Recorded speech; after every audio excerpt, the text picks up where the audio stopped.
पाए जाते हैं वो नंबर हमारे पास में 24 होते हैं। ठीक है, मैंने कहा ये जो डिस्टेंस होती है हमारे पास में, इन डिस्टेंस में पाए जाने वाले एटम के नंबर 24 होते हैं। चलो एक काम करते हैं, हमने एससीसी के लिए सारी चीजें पढ़ ली थी, तो मैंने कहा एक काम किया जाए बीसीसी के लिए एक बार देखा जाए कि भाई बीसीसी के लिए कहानी क्या होगी। मैंने कहा अगर मैं बीसीसी का स्ट्रक्चर बनाऊं तो खैर हम सभी ये बात बढ़िया तरीके से समझते हैं। मैंने कहा बीसीसी के लिए मैं जो स्ट्रक्चर फॉर्म करूंगा वो यही रहेगा।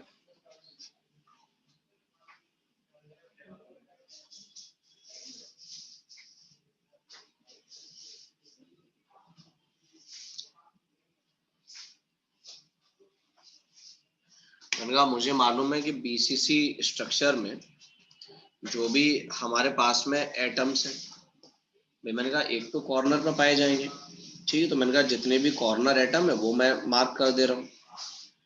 और दूसरा मैंने कहा इसके अलावा मुझे मालूम है कि भाई एक कॉर्नर एटम जो है वो आप कह सकते हैं भाई हमारे पास में क्या होगा, यहाँ मिलेगा, यही होगा ना। तो मैंने आपसे कहा था कि भाई हम अपनी पढ़ाई को करने के लिए एक कॉर्नर एटम को अपना रेफरेंस ले लेते हैं, और मैंने कहा अगर हमने कॉर्नर एटम को अपना रेफरेंस ले लिया तो इसके रेस्पेक्ट में डिफरेंट एटम्स को मार्क करते हैं। तो मैंने कहा इस एटम के रेस्पेक्ट में ये एटम ए डिस्टेंस पे है, ये ए पे है, ये ए पे रहेगा, ये हम जानते हैं ए रूट 2 पर रहेगा, ये ए रूट 2 पे है, ये भी ए रूट 2 पे है। मैंने कहा ये बॉडी डायगोनल पे इसलिए ए रूट 3 पे, और ये मैंने कहा जो बॉडी वाला सेंटर पे है ये ए रूट 3/2 पे, ये आ जाएगा। तो मैंने कहा अगर मैं बीसीसी में देखूंगी भाई हमारे पास में जो फर्स्ट नियरेस्ट है, बीसीसी में मैंने कहा जो फर्स्ट नियरेस्ट है, जो हमारे लिए सेकंड नियरेस्ट है, या मैंने कहा जो हमारे लिए थर्ड नियरेस्ट है, अगर हम इनको अरेंज करें तो सबसे पहले उसके करस्पॉन्डिंग हम डिस्टेंस मार्क करें कि भाई हमारे पास में डिस्टेंस क्या रहेगा, और मैंने कहा उसके करस्पॉन्डिंग हम एटम्स गिन लेंगे।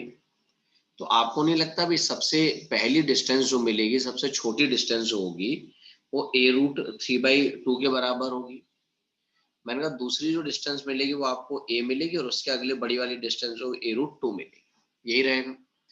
मैंने कहा आप देख लो, मैंने आपसे क्या कहा था कि अगर ए रूट 3 और उसका मल्टीपल है तो उस पर पाए जाने वाले एटम्स के नंबर कितने होंगे, 8 होंगे। तो मैंने कहा ए रूट 3/2 पे 8 मिलेंगे। ए पे मिलने वाले एटम्स के नंबर देखो मैंने आपसे क्या लिखा था, 6 मिलेंगे, और ए रूट 2 पे देखो मैंने आपसे क्या था, 12 मिलेंगे। प्लस मैंने आपसे ये भी कहा कि भाई पहला जो हमारे पास में फर्स्ट नियरेस्ट होता है वही कोऑर्डिनेशन नंबर पढ़ा जाता है, तो हम क्या देंगे भाई बीसीसी का कोऑर्डिनेशन नंबर 8 हो जाएगा, और बाकी उसके first second third nearest atom ये आ जाएगा। ठीक है, चलो मैंने कहा देखो जैसे हमने बीसीसी में चेक किया वैसे हम एक बार एफसीसी में चेक कर लेते हैं। मैंने कहा अगर मैं एफसीसी में चेक करूं तो मुझे मालूम है भाई वहां भी जो हमारे पास में एटम्स होंगे, मैंने कहा एक तो हमें कह सकते हैं भाई वो कॉर्नर पे होंगे, तो मैं 8 कॉर्नर पे एटम्स लगा देता हूँ, और मैंने कहा उसके अलावा मेरा अपना ये रेफरेंस रहेगा भाई, इसको लेके मैं चीज़ों को स्टडी करूंगा। प्लस जितने भी फेस के सेंटर है, तो मैंने कहा 4 फेस के सेंटर तो ये रहेंगे हमारे पास में, एक मैंने कहा फ्रंट वाले फेस का सेंटर होगा और एक बैक वाले फेस का सेंटर होगा, ये रहेगा। इसके रेस्पेक्ट में ये एटम ए डिस्टेंस पे होगा, ये ए पे और ये ए पे रहेगा। मैंने कहा ये फेस डायगोनल पे इसलिए ए रूट 2, ए रूट 2 और ए रूट 2 पे रहेगा। ये बॉडी डायगोनल पे इसलिए ए रूट 3 पे रहेगा। मैंने कहा ये फेस डायगोनल पे इसलिए ए रूट 2/2 पे रहेगा। ये भी फेस डायगोनल पे इसलिए ए रूट 2/2 पे रहेगा। और मैंने कहा पीछे वाला ये जो एटम है ये भी हमारे लिए क्या होगा, फेस डायगोनल पे होगा, इसलिए ए रूट 2/2 पे रहेगा। ये सभी ए रूट 2/2 पे पाए जाएंगे। मैंने अगर मैं इस एटम की बात करूं, इस एटम की बात कर रहा हूं, तो आप हालांकि कैलकुलेट कर लेना, ये एटम जो होगा ए रूट 3/2 पे पाया जाएगा। सिमिलरली ये एटम जो होगा वो ए रूट 3/2 पे पाया जाएगा। ठीक है, तो मैंने कहा कोई बात नहीं है, हम ये बात समझ रहे हैं। मैंने कहा ये वाला जो एटम होगा ये भी बिल्कुल इसी डिस्टेंस पर रहेगा, ये ए रूट 3/2 पे, मतलब रूट होल पे 3 और 2 दोनों ही रूट पे हैं। तो मैंने कहा हम फिर से वही काम करेंगे भाई एफसीसी में। मैंने कहा हम देखेंगे भाई हमारे पास में फर्स्ट नियरेस्ट कितने होंगे, मैंने कहा एफसीसी में सेकंड नियरेस्ट कितने होंगे, और मैंने कहा एफसीसी में थर्ड नियरेस्ट कितने होंगे। मैंने कहा अगर मैं फर्स्ट सेकंड थर्ड नियरेस्ट की बात करूं तो सबसे पहले हम डिस्टेंस मेजर करेंगे भाई कि हमारे पास में डिस्टेंस क्या होगा, और मैंने कहा उस पे एटम्स कितने पाए जाएंगे। तो आप चेक कर लो और मुझे बताओ सबसे छोटी डिस्टेंस कौन सी होगी। आप, मैंने कहा इतना मैथमेटिक्स पढ़े और सबसे छोटी डिस्टेंस यही होगी, a होल रूट 3/2। मैंने कहा अगला डिस्टेंस देखोगे a मिलेगा, और अगला डिस्टेंस, मैंने कहा नहीं सॉरी ये सबसे छोटी नहीं होगी, सबसे छोटी डिस्टेंस आप मार्क करोगे तो ये वाली है, a√2/2 वाली है, और मैंने कहा a उसके बाद में मिलेगा a होल रूट 3/2 ये मिलेगा। बताओ मुझे a√2/2 पे कितने एटम पाए जाएंगे। तो मैंने आपसे कहा था a√2 का जो भी मल्टीपल होगा उस पर हमेशा 12 एटम रहेंगे, a डिस्टेंस पे कितने रहेंगे, 6 रहेंगे, और मैंने कहा हमारे पास में जो a होल रूट 3/2 है, मैंने कहा इस पर कितने होंगे, तो हम जानते हैं भाई टोटल हमारे पास में 24 है। और मैंने कहा जो फर्स्ट नियरेस्ट होता है यही कोऑर्डिनेशन नंबर कहलाता है, तो हमने कहते भाई हमारे लिए कोऑर्डिनेशन नंबर यहाँ से, ठीक है भाई। तो मैंने ये तीनों बता देंगे, बीसीसी एफसीसी इन सब में जो भी होगा वो हमारे लिए नियरेस्ट क्या होंगे। मैंने कहा एक तो मैं कोऑर्डिनेशन नंबर याद रखूंगा भाई, मुझसे कहा जाएगा एससीसी का कोऑर्डिनेशन नंबर क्या है, बीसीसी का क्या है, एफसीसी का क्या है। तो मैं जानता हूँ भाई एससीसी का 6 है, बीसीसी का 8 और एफसीसी का 12 है। सीसीपी का भी हम जानते हैं भाई 12 होता है, और मैंने कहा एचसीपी का भी हम जानते हैं 12।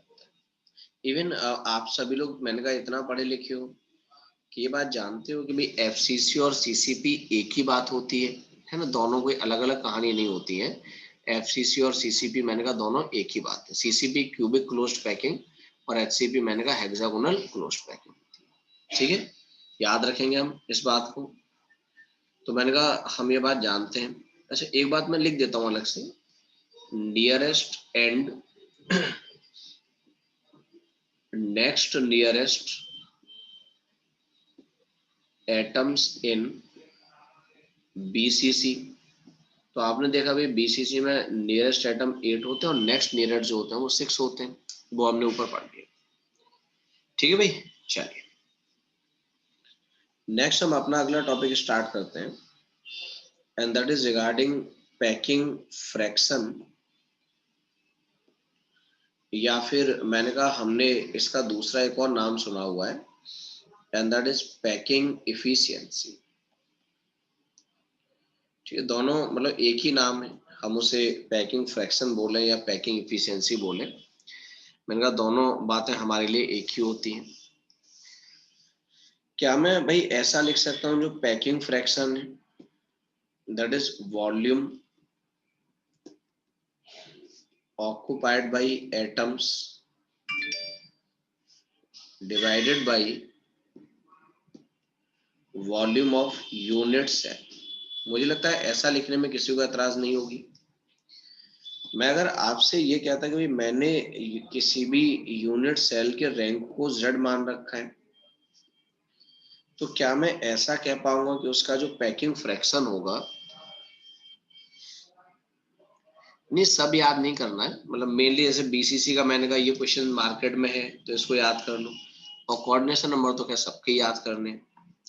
तो मैंने कहा क्या मैं ऐसा कह सकता हूँ भाई पैकिंग फ्रैक्शन को मैं ये लिख दूंगा Z into 4/3 pi r cube upon a cube.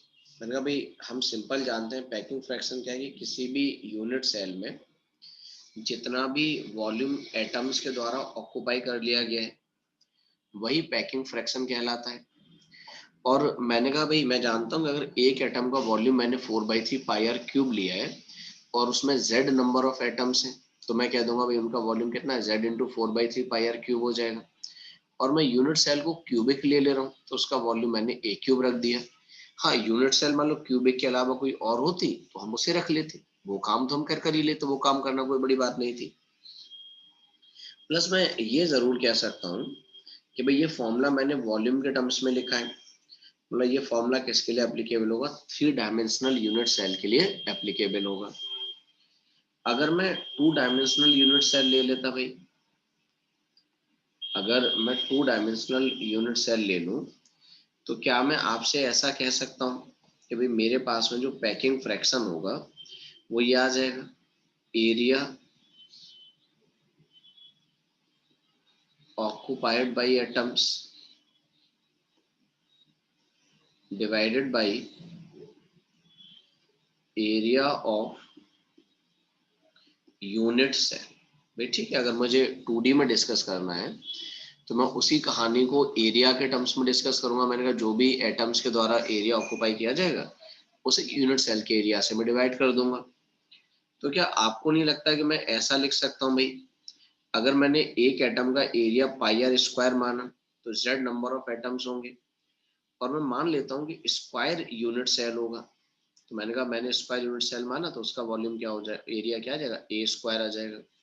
तो मैंने कह दिया भाई हमारे पास में भाई यूनिट सेल कोई और अगर होगा तो उसका एरिया रख दिया जाएगा, उसके हिसाब से हम कैलकुलेट कर लेंगे। तो मैंने कहा हम 2D में भी कैलकुलेट कर सकते हैं और 3D में भी कैलकुलेट कर सकते हैं। प्लस जाहिर सी बात है 2D में कोई भी एटम एक सर्किल की तरह बिहेव करेगा, तो इसलिए मैंने उसका एरिया पाई आर स्क्वायर ले लिया और जेड नंबर ऑफ एटम्स ले लिए। ठीक है, ये काम हम कर सकते हैं बखूबी। चलो मैंने कहा ये काम हम अगर कर सकते हैं तो मैं पहले कुछ स्टैंडर्ड यूनिट सेल की बात करता हूँ। मैं चेक करना चाहता हूँ भाई हमारे पास में जो SCC है इसका पैकिंग फ्रैक्शन क्या होगा।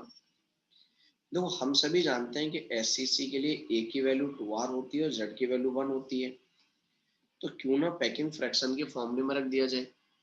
तो वो था हमारे पास में Z into 4/3 pi r cube divided by A cube, मतलब 2R का होल क्यूब। हम इसे अगर सॉल्व करेंगे तो हम कह सकते हैं भाई हमारे लिए पैकिंग फ्रैक्शन क्या आ जाएगा, 4/3 पाई आर क्यूब।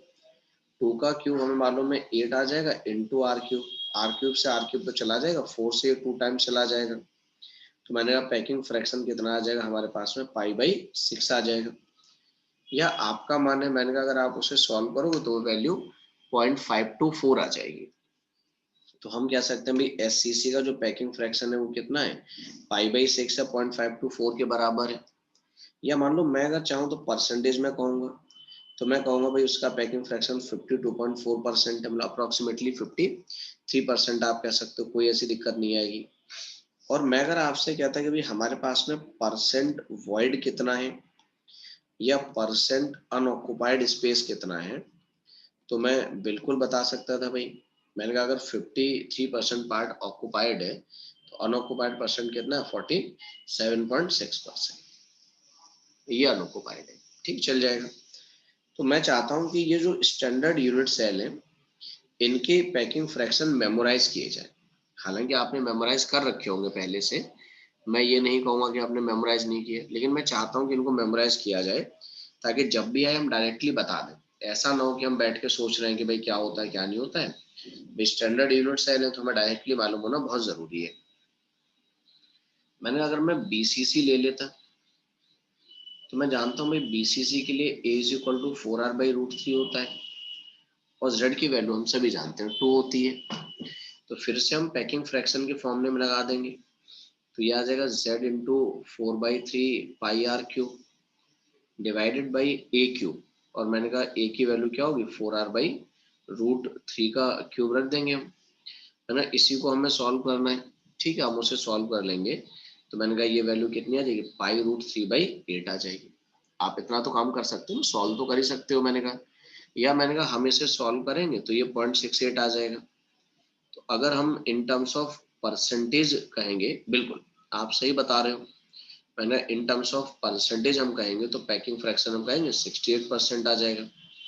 और मैंने कहा ये देखेंगे भाई कितनी खाली जगह पड़ी है, तो हम क्या देंगे भाई वो कितनी है, 32% आ जाएगी। तो मैंने कहा मैं ये भी चाहता हूँ कि BCC का भी याद किया जाए, है ना, उसमें भी अगर हमें याद रहेगा तो बढ़िया ही रहेगा हमारे लिए। तीसरा मैंने कहा FCC है। मुझे मालूम भाई FCC के लिए A की वैल्यू 2√2R पढ़ी जाती है और Z की वैल्यू 4 होती है। चलो क्यों ना पैकिंग फ्रैक्शन निकाल दें, तो यह आ जाएगा 4 into 4/3 pi r cube divided by A cube. तो मैंने कहा A की वैल्यू क्या है, 2√2R का होल क्यूब आ जाएगी। अगर ऐसा है तो मैंने कहा चलो उसे हम सॉल्व कर लेते हैं। मैंने कहा हाँ 74% है।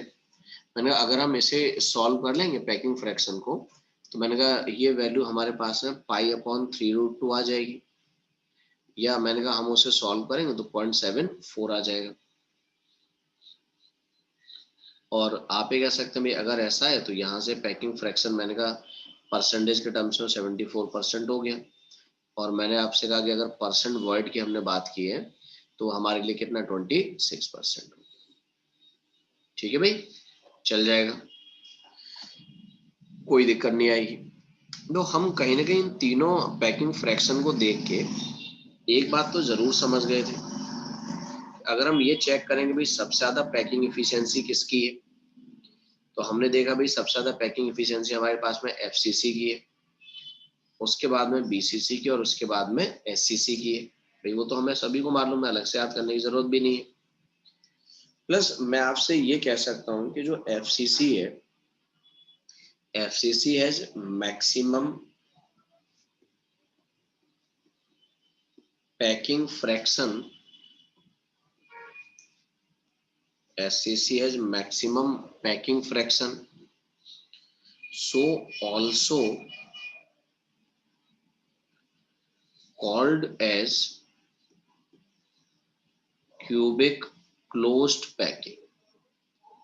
मैंने कहा CCP इसी का दूसरा एक नाम है, आप कह सकते हैं भाई इसकी पैकिंग इफिशियंसी सबसे ज्यादा होती है, इसीलिए मैंने कहा इसे हमने एक और नाम दे दिया, और इसे मैंने कहा हमने क्या कहा क्यूबिक क्लोज्ड पैकिंग, CCP का नाम दे दिया।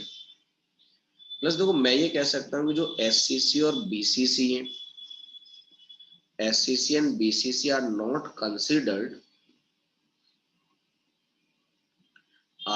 considered as closed packed structures। मैंने कहा ये क्यूबिक क्लोज्ड पैक्ड नहीं माने जाते हैं भाई, इनकी इफिशियंसी कम होती है, इसीलिए मैंने कहा इनको हम जो है ना वो क्यूबिक, मतलब ये नहीं कहेंगे कि बहुत क्लोज्ड पैक्ड स्ट्रक्चर होंगे, ये नहीं कहा है। तो मैंने कहा देखो ये स्टैंडर्ड यूनिट सेल हैं जिनके अगर हमें पैकिंग इफिशियंसी याद भी रहेंगे तो कोई नुकसान वाली बात नहीं, हम उनके पैकिंग इफिशियंसी को याद रख सकते हैं, और मैंने कहा वो हमारे काम आते रहेंगे। लेकिन मैंने कहा ये जरूरी नहीं कि हर बार स्टैंडर्ड यूनिट सेल दे, वो अपने मन से अगर कभी बदलेगा तो हम उस हिसाब से बदल देंगे। चलो मुझे कुछ क्वेश्चन बताए जाए आप लोगों के द्वारा। मेरा क्वेश्चन है कि if half of the atoms are removed from BCC unit cell, then find percent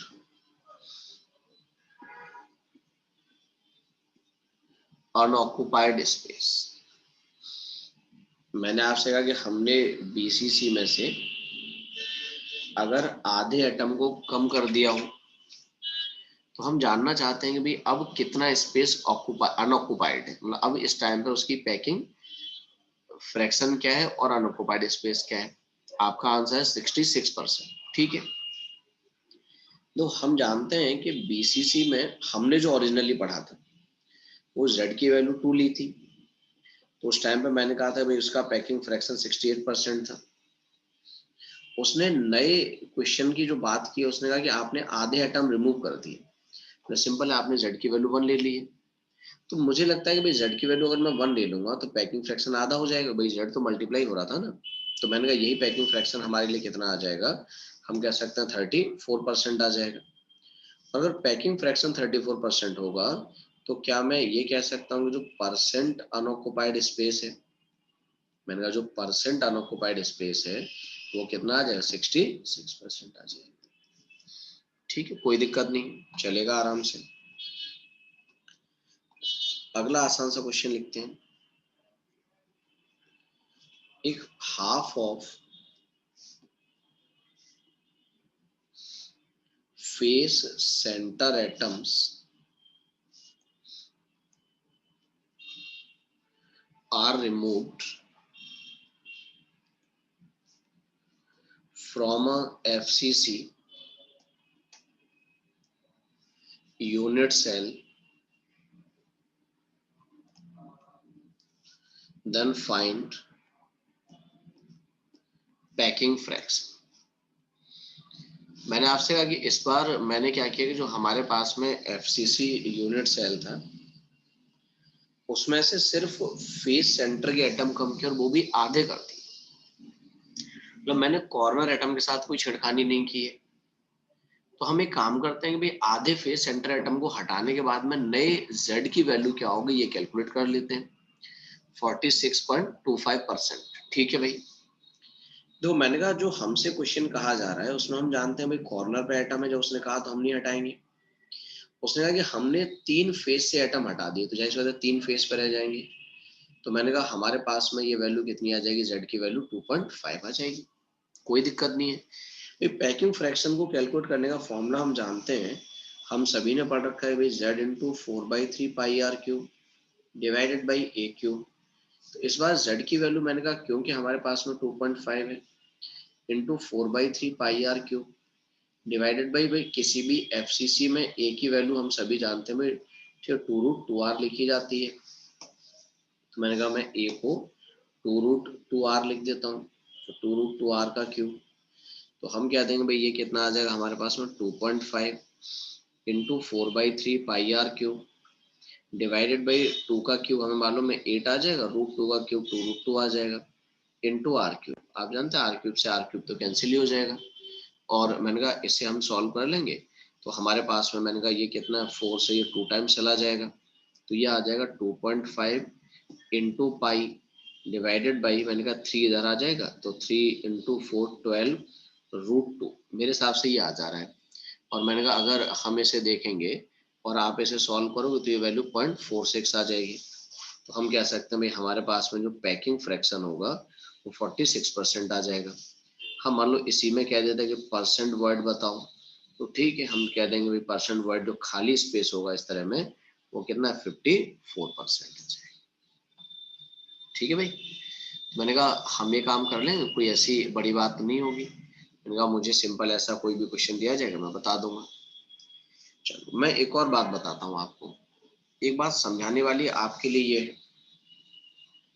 कि packing fraction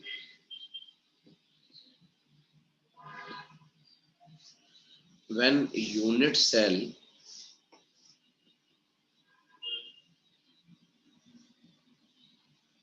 is made up of different atoms। मैंने कहा आपको समझाने वाली बात क्या है मेरी, आपको समझाने वाली बात यह है कि मैंने कहा इस बार जो हम क्या करते हैं, जैसे अभी तक हमने क्या किया था कि जो यूनिट सेल बनाया था उसमें सारे एटम हमने एक ही रखे थे, अलग अलग तो नहीं किए थे। फिर मैंने कहा कि हमने किसी भी एटम को अलग अलग नहीं किया था, भाई सारे एटम एक ही रख दिए गए थे। इस बार मेरा कहना आपसे है कि इस बार हम क्या करेंगे, एटम्स को अलग अलग ले लेते हैं, ठीक है ना। और मैंने कहा ज्यादा नहीं है अभी तो, अब ये इतना भी नहीं कि हम अलग अलग करने के मतलब ख्वाहिश में 8 एटम को अलग अलग कर देंगे, ये तो नहीं करेंगे। खैर तो मैंने कहा मैं क्या करता हूँ, जैसे मैं बीसीसी के लिए आपको समझाता हूँ, मतलब मैं आपसे जो कहना चाह रहा हूँ वो बात मैं आपको बताता हूँ कि मैं आपसे क्या कहना चाह रहा हूँ। बात यह है कि जैसे मान लो बीसीसी का स्ट्रक्चर मैंने लिया, मैं आपसे कहता कि यहाँ जो कॉर्नर एटम है ये मैंने कहा सभी मेरे पास में कॉर्नर एटम है, 8 कॉर्नर एटम है। मतलब मैं इस कॉर्नर एटम को आप कह सकते हैं कोई भी एक एटम मतलब जो है सिंपल ए कह देता हूँ, या मैंने कहा मैं इसको एनाइन कह देता हूँ, दोनों काम चल जाएंगे। मैंने कहा कि मतलब अपनी तरफ से मैंने कह दिया चलो ये एनाइन है मेरे पास में। और मैंने कहा बॉडी का जो एटम है वो अलग होगा, कोई और होगा, ठीक है ना। मैंने कहा जो बॉडी का एटम है मैं इसे कोई भी एक एटम बी कह देता हूँ। और मैंने कहा ये मेरे पास में कोई कैटाइन मान लेता हूँ भाई। तो मैं जानता हूँ भाई जब मुझे पैकिंग एफिशिएंसी चाहिए तो उसके लिए तो मुझे वॉल्यूम ऑफ एटम्स कैलकुलेट करना ही पड़ेगा भाई। तो मैं अगर वॉल्यूम ऑफ एनाइन कैलकुलेट करता तो भाई एक एनाइन का जो वॉल्यूम होता वो जाहिर सी बात है 4/3 पाई आर क्यूब लिखा जाता। और मैंने कहा जो भी रेडियस ऑफ एनाइन है तो मैंने उसे आर माइनस कह दिया, उसका क्यूब लिख दिया। मैं अगर वॉल्यूम ऑफ कैटाइन की बात करता तो मुझे मालूम भाई हमारे पास में कैटाइन का वॉल्यूम ये होता 4/3 pi r radius of cation का क्यूब। तो मैंने कहा ये लिख देता मैं। अब आप ये कह सकते हो कि भाई मुझे अगर पैकिंग इफिशियंसी चाहिए, पैकिंग फ्रैक्शन चाहिए, तो जितने भी कैटाइन का वॉल्यूम और एनायन का वॉल्यूम है वो ऐड कर दिया जाए। हम ये देख रहे हैं कि भाई एनायन का जो कंट्रीब्यूशन होगा वो कितना होगा। तो मैंने कहा हमें मालूम है भाई 8 कॉर्नर एटम है और हर कॉर्नर एटम का कंट्रीब्यूशन 1/8 है। और मैंने कहा इतने एनायन हो गए और हर एनायन का हम जानते हैं भाई हमारे पास में क्या होगा, जो वॉल्यूम है वो 4/3 पाई आर क्यूब लिखा जाएगा। प्लस मैंने कहा कैटायन के लिए देखूंगा तो 1 बॉडी एटम और एक ही कंट्रीब्यूशन होता है उसका। और मैंने कहा उसका वॉल्यूम अगर मैं देखूंगा तो 4/3 pi r cube radius of cation का क्यूब लिखूंगा divided by volume of unit cell. तो मैंने कहा पहले तो मैं डायरेक्टली ए क्यूब लिख देता था, लेकिन इस बार थोड़ा सा मैं समझने की कोशिश करूँ तो मैं समझ सकता हूँ इस बात को। मैंने कहा मुझे मालूम है कि मैं अगर एक बॉडी डायगोनल बनाऊं ये, तो बेसिकली बॉडी डायगोनल यही तो भाई मेरे पास में। मैंने कहा ये मेरे पास में बॉडी डायगोनल है, मान लो सपोज करो इसे मैं ए, इसे बी और इसे सी कह देता, कोई भी है, ये तो है तो ए ही, चलो ए लिख दे रहा हूँ मैं। तो मैंने कहा ये ए बी और ए था मेरे पास में। तो मैं जानता हूँ भाई बॉडी डायगोनल है तो यहाँ से लेके यहाँ तक की जो दूरी है वो मेरे हिसाब से a√3 के बराबर है। और मैंने कहा मैं अगर इसे रेडियस के टर्म्स में देखूंगा तो क्या मैं कह सकता हूँ भाई ये 2 टाइम्स थी radius of cation plus radius of anion के बराबर है। भाई आप देखना ये हमारे पास 2 बार एनाइन आ गया और 2 बार हमारे पास में बीच में कैटाइन की रेडियस आ गई। तो मैंने कहा मैं एज लेंथ को इस बार क्या लिख सकता हूँ 2/√3 radius of cation plus radius of anion का क्यूब।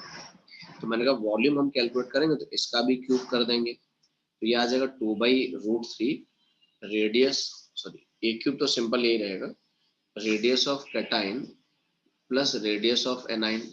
मैंने कहा ये एज लेंथ था और मैं उसका क्यूब करने की आपसे बात कर रहा हूँ, तो मैंने कहा उसका होल क्यूब किया जाएगा। अच्छा इसका क्यूब अलग से कर दे रहा हूँ, ठीक है कोई दिक्कत नहीं है, ये आ जाएगा। मतलब मेरा अगर बहुत मन करता तो भाई ये तो सिंपल 8 कैंसिल ही था। मैंने कहा 4/3 पाई रेडियस ऑफ एनाइन का cube plus 4/3 pi radius of cation का क्यूब डिवाइडेड बाई 2 का क्यूब। मैंने कहा 8 आ जाता, 3 का क्यूब 3√3 आ जाता और ये अपनी जगह पे एज इट इज रहता radius of cation plus radius of anion का होल क्यूब। अगर मान लो मेरा और मन है तो मैंने कहा 4 कॉमन लेके आ जाता, ये कैंसिल हो जाता, मैंने कहा 2 टाइम्स, मेरे हिसाब से 3 भी ये कैंसिल हो जाता। तो हम ये कह सकते हैं जो पैकिंग फ्रैक्शन होता है ये, मैंने कहा हमारे पास में जो कंडीशन है √3 ऊपर पहुंचता, तो √3 मैंने कहा ऊपर पहुंचा हमारे लिए। और मैं कह सकता हूँ भाई पाई कॉमन ले लेता मैं वहां से, तो रेडियस ऑफ कैटाइन का cube plus radius of anion का क्यूब डिवाइडेड बाई यहाँ से मेरे हिसाब से 2 बच गया था, तो 2 radius of cation plus radius of anion का होल। तो मैंने अगर हम अलग अलग एटम की बात कर रहे होते जिसमें कैटाइन और एनाइन की अलग अलग बात की जाती तो ऐसी कंडीशन आ जाती। मैं आपसे ये भी नहीं कह रहा हूँ कि आप इसे एकदम मेमोराइज करो, आप इसे एकदम बैठ के रट्टा मारो, मतलब कोई रिक्वायरमेंट नहीं है, वो तो मैंने जस्ट आपको बताया कि अगर कैटाइन और एनाइन अलग अलग ले लिए जाएंगे तो उस कंडीशन में पैकिंग फ्रैक्शन निकालने का तरीका ये रहेगा, ठीक है ना। तो अगर कभी कोई एक्सप्रेशन ही पूछ ले बस खाली, तो आप कह सकते हैं उस दिन के लिए मैंने आपको ये बात बताई कि अगर एक्सप्रेशन पूछा जाएगा, अच्छा मैंने 3 का क्यूब रूट, नहीं 3 का क्यूब रूट नहीं किया बेटा, मैंने √3 का क्यूब रूट किया है, सिर्फ 3 नहीं है ना, ये √3 है, √3 का क्यूब रूट कर रहे हैं तो 3√3 आएगा, ठीक है। तो बीसीसी में मैंने कहा हम इस तरह से अगर अलग अलग एटम का पैकिंग फ्रैक्शन निकालेंगे तो चेक कर लेंगे। चलो मैंने कहा यही काम एक बार मैं एफसीसी में करने की कोशिश करता हूँ। मैंने कहा मैंने एक एफसीसी का यूनिट सेल ले लिया, मैं बढ़िया तरीके से ये बात जानता हूँ कि भाई एफसीसी में एटम जो है, मैंने कहा एक तो कॉर्नर पे ही भाई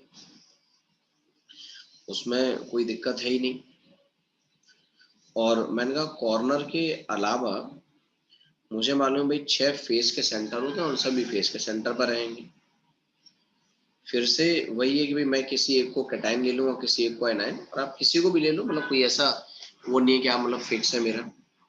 मतलब मैंने कह दिया कि भाई चलो ये एनाइन ले ले रहा हूँ मैं, इसके रेडियस को r माइनस कह दूंगा, इसको मैंने कैटाइन कह दिया, ये मैंने रेडियस r प्लस कह दिया।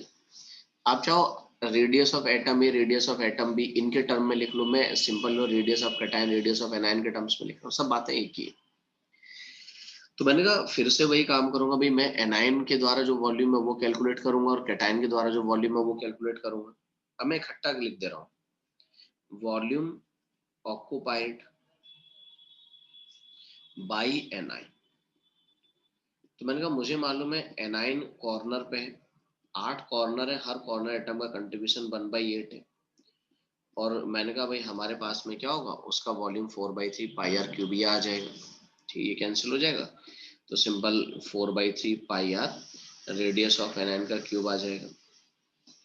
सिमिलरली मैं आपसे कहता कि volume occupied by anion, cation sorry, तो मुझे मालूम है भाई कैटाइन फेस सेंटर पे है, भाई 6 फेस हैं, हर फेस एटम का कंट्रीब्यूशन 1/2 है, इंटू 4/3 रेडियस ऑफ कैटाइन का क्यूब। तो मैंने कह दिया भाई ये 3 into 4/3 pi r radius of cation का क्यूब आ जाए। फिर मुझे ये कैटाइन और एनाइन का वॉल्यूम पता चल गया कि भाई जो भी कैटाइन और एनाइन है वो इतना इतना वॉल्यूम उस यूनिट सेल को ऑक्यूपाई करेंगे। तो अगर मुझे पैकिंग फ्रैक्शन निकालना है तो दोनों का वॉल्यूम ऐड कर देता हूँ। कैटाइन का मैंने कहा 3 into 4/3 pi r radius of cation का cube plus 4/3 pi radius of anion का क्यूब, ये लिख दिया मैंने। डिवाइडेड बाई मैंने कहा हमारे पास में क्या है, वॉल्यूम ऑफ यूनिट सेल चाहिए। तो मैंने एक काम करते हैं, किसी भी एक फेस के इसको पकड़ लेते हैं। मैंने कहा इस फेस पे हम देखेंगे तो भाई हमारे पास में यही 3 एटम तो हैं, ये है जिसमें 2 एनाइन और 1 कैटाइन है। मैंने अगर ये फेस डायगोनल है तो यहाँ से लेके यहाँ तक की डिस्टेंस a√2 पड़ी जाएगी, और मैं उसे रेडियस के टर्म्स में देखूंगा तो मैंने कहा वो 2 times the radius of cation plus radius of A9 होगी। तो यहाँ से मुझे ए पता चल गया जो कितना 2/√2 radius of cation plus radius of A9, या वो आप जानते हैं भाई 2/√2 को मैं सिंपल √2 लिख सकता हूँ, radius of cation plus radius of anion, ये आ जाएगा। ठीक है बिल्कुल। अब मैंने कहा अगर मुझे एज लेंथ मालूम है तो मैं पैकिंग फ्रैक्शन बता दूंगा, तो ए क्यूब कर दूंगा, तो मैं इकट्ठा कर दे रहा हूँ, √2 का क्यूब 2√2 आ जाएगा, बाकी आ जाएगा radius of cation plus radius of anion का होल क्यूब, ये आ गया ना। फर्दर आपका मन है आप बेशक 2 से 4 को कैंसिल करो, जो भी है फर्दर डिवीजन करो, सब चल जाएंगे, लेकिन मैंने कहा एक एक्सप्रेशन यहाँ तक हम पहुंच सकते हैं कि भाई हमारे लिए ये लिखा जाए। ठीक है, ये काम हम कर लेंगे। चलो, तो हमने ये देखा कि अगर अलग अलग कैटाइन और एनाइन हमारे सामने आ जाएं तो उस कंडीशन में अगर हमें कैलकुलेट करना पड़े तो उस कंडीशन में कैलकुलेट करने का तरीका क्या रहेगा, ये हम कहीं ना कहीं समझ पा रहे हैं। मैं आपको थोड़ा सा एक कहानी NaCl स्ट्रक्चर की बता देता हूँ। बढ़िया स्ट्रक्चर है, फेमस स्ट्रक्चर है, खूब आज से पहले हमने इसके बारे में सुना है और समझा है। मैंने देखो, मैं अगर NaCl स्ट्रक्चर की कहानी आपको बताऊं तो आप में से कोई भी ऐसा नहीं है जो ये ना जानता हो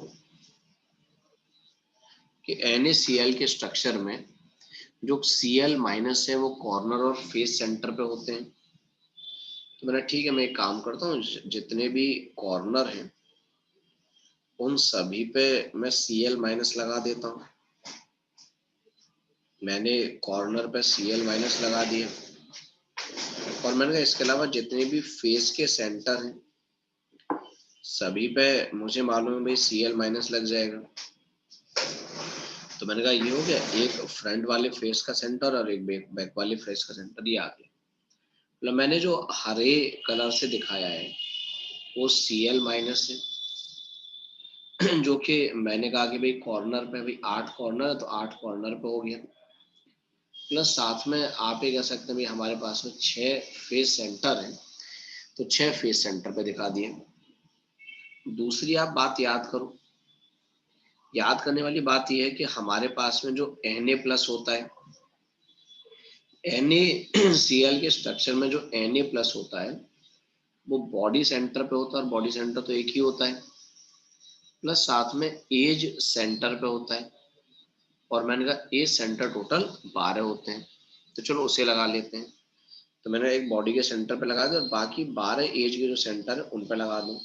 3 4 5 6 7 8 9 10 11 और एक 12। मैंने कहा जितने भी एज के सेंटर थे उन सब पे मैंने लगा दिए, भाई हमारे लिए ये रहेगा, कोई दिक्कत ही नहीं है। अच्छा, मैं अगर आपसे ये कहता कि भाई number of chloride ion in 1 unit cell, तो मैंने कहा हम सभी कैलकुलेट कर देते, कोई दिक्कत नहीं थी भाई, हम सभी को मालूम बिल्कुल भाई। कॉर्नर पे मैंने कहा 8 इंटू 1/8 प्लस मैंने कहा फेस सेंटर पे 6 इंटू 1/2, तो एक यूनिट सेल में 4 क्लोराइड आयन होंगे। और सिमिलरली मैं आपसे कहता हूँ number of Na plus ion in 1 unit cell, तो मैंने कहा अगर एक यूनिट सेल में मैं देखता तो मुझे मालूम भाई 12 एज होती हैं और एक है, तो मैंने कहा ये भी 4 होते हैं। अगर मैं आपसे ये कहता कि भाई volume occupied bye chloride ions, तो मैं जानता हूँ भाई एक यूनिट सेल में 4 क्लोराइड आयन है और उनका जो भी वॉल्यूम होगा, मैं ऐसे कह सकता हूँ रेडियस ऑफ एनाइन कह देता हूँ, एनाइन का क्यूब है ना, या रेडियस ऑफ Cl आप लिख लो तब भी मुझे कोई एतराज नहीं है आप लोगों से। और सिमिलरली मैं आपसे कहता हूँ volume occupied by sodium ion, तो मैंने कहा मैं कह सकता हूँ 4 into 4/3 pi r radius of cation का क्यूब। ये आ गया भाई। मुझे पैकिंग फ्रैक्शन चाहिए तो मुझे यूनिट सेल का वॉल्यूम भी चाहिए, तो मैंने ठीक है, अगेन मैं क्यूबिक यूनिट सेल की ही बात कर रहा हूँ, तो यूनिट सेल का वॉल्यूम क्या है, ए क्यूब है। लेकिन हम एक और बात तो समझते हैं, एक और बात मैंने कहा समझने वाली ये है कि मैं अगर NaCl के स्ट्रक्चर की बात करूं तो हम सभी को मालूम भाई, जैसे ये Cl माइनस है, ये बीच में Na प्लस और ये Cl माइनस है, तीनों कांटेक्ट में होते हैं। ठीक है, मैंने कहा ये जैसे Cl माइनस, ये Cl माइनस और बीच में Na प्लस, तीनों एक दूसरे को टच कर रहे होते हैं ये। तो मैंने कहा ये तीनों को अगर एक दूसरे को टच करेंगे, और मैं जानता हूँ यहाँ से लेके यहाँ तक का जो डिस्टेंस है एज लेंथ ए कहलाता है, तो क्या आपको नहीं लगता मैं ऐसा कह सकता था कि मतलब edge equal to 2 times radius of Na plus plus radius of Cl minus, मतलब मैं उसे सिंपल ऐसे लिख देता edge equal to 2 times radius of cation plus radius of anion, ये लिख सकता हूँ। तो मैंने कहा मुझे ए का क्यूब करके वॉल्यूम भी मिल जाएगा, और अगर वॉल्यूम भी मिल जाएगा तो क्या अब मैं पैकिंग फ्रैक्शन कैलकुलेट कर सकता हूँ भाई, मैं इस काबिल हूँ कि पैकिंग फ्रैक्शन बता पाऊंगा। तो मैंने कहा पैकिंग फ्रैक्शन क्या आ जाएगा, रेडियस ऑफ कैट मतलब जो भी वॉल्यूम ऑक्युपाई है उन दोनों को ऐड कर लें, तो आ जाएगा 4 इंटू 4/3 पाई आर रेडियस का cube plus 4 into 4/3 pi radius of anion का क्यूब डिवाइडेड बाई, मैंने कहा वॉल्यूम जो कि ए है तो 2 का क्यूब कर दूंगा 8 आ जाएगा, plus radius of cation plus radius of anion का होल क्यूब। ठीक है भाई, मैंने कहा वो आपका मन है आगे का कि आप कैलकुलेट उसे फर्दर सॉल्व करो ना करो, मैंने कहा वो जरूरी नहीं है, बस मुझे एक्सप्रेशन समझ में आता है इतना काफी होता है। अच्छा, वैसे ये बात मैं बता दूं आपको कि सोडियम का जो रेडियस होता है वो 95 पिकोमीटर होता है, और क्लोराइड आयन का जो रेडियस होता है 181 पिकोमीटर होता है, मतलब ये स्टैंडर्ड वैल्यू इनके इनके न्यूमेरिकल रेडियस ये हुआ।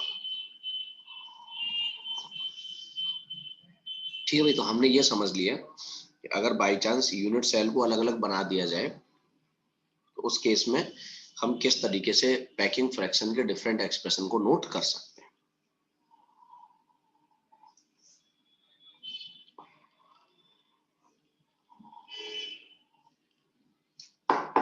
चलो, मैंने कहा बढ़िया बात है ये, हम ये काम कर लेंगे, कोई दिक्कत नहीं होगी। एक बहुत छोटा सा क्वेश्चन आप लोगों से मुझे पूछना है। क्वेश्चन है कि consider two solids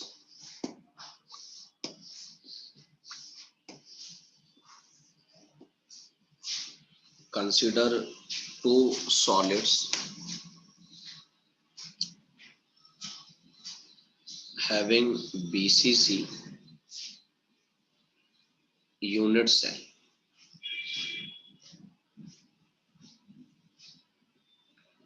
If radius of atom B is twice the radius of atom A,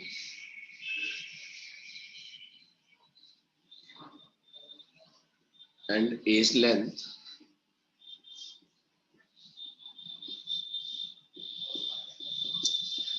of second unit cell is 50% more than the A's length of first unit cell, then find packing fraction of second unit cell. अच्छा, unit cell भी मैं बना के दूंगा आपको। मैंने कहा unit cell मैं आपको ऐसे बना के दूंगा। मैंने कहा मुझे पैकिंग फ्रैक्शन जानना है, तो यूनिट सेल जो है ना हमें दोनों क्वेश्चन में दी गई है। मैंने कहा जो मैं आपसे बात कर रहा हूँ 2 यूनिट सेल, ये मैंने कहा कोई भी एक सॉलिड 1 ले लेता हूं मैं, और मैंने कहा ये सॉलिड मैंने 2 ले लिया। ये 2 सॉलिड है। ये बताया गया कि मतलब ये सॉलिड 2 टाइप, मतलब ये जो सॉलिड 1 है ये एक ही टाइप के यूनिट सेल, मतलब एक ही टाइप के एटम से मिलके बना है, जिसमें मैंने कहा एक ही टाइप के एटम से मिलके बना, और ये ए टाइप के एटम से मिलके बना है। इसमें बॉडी एटम भी वही और कॉर्नर एटम भी वही है।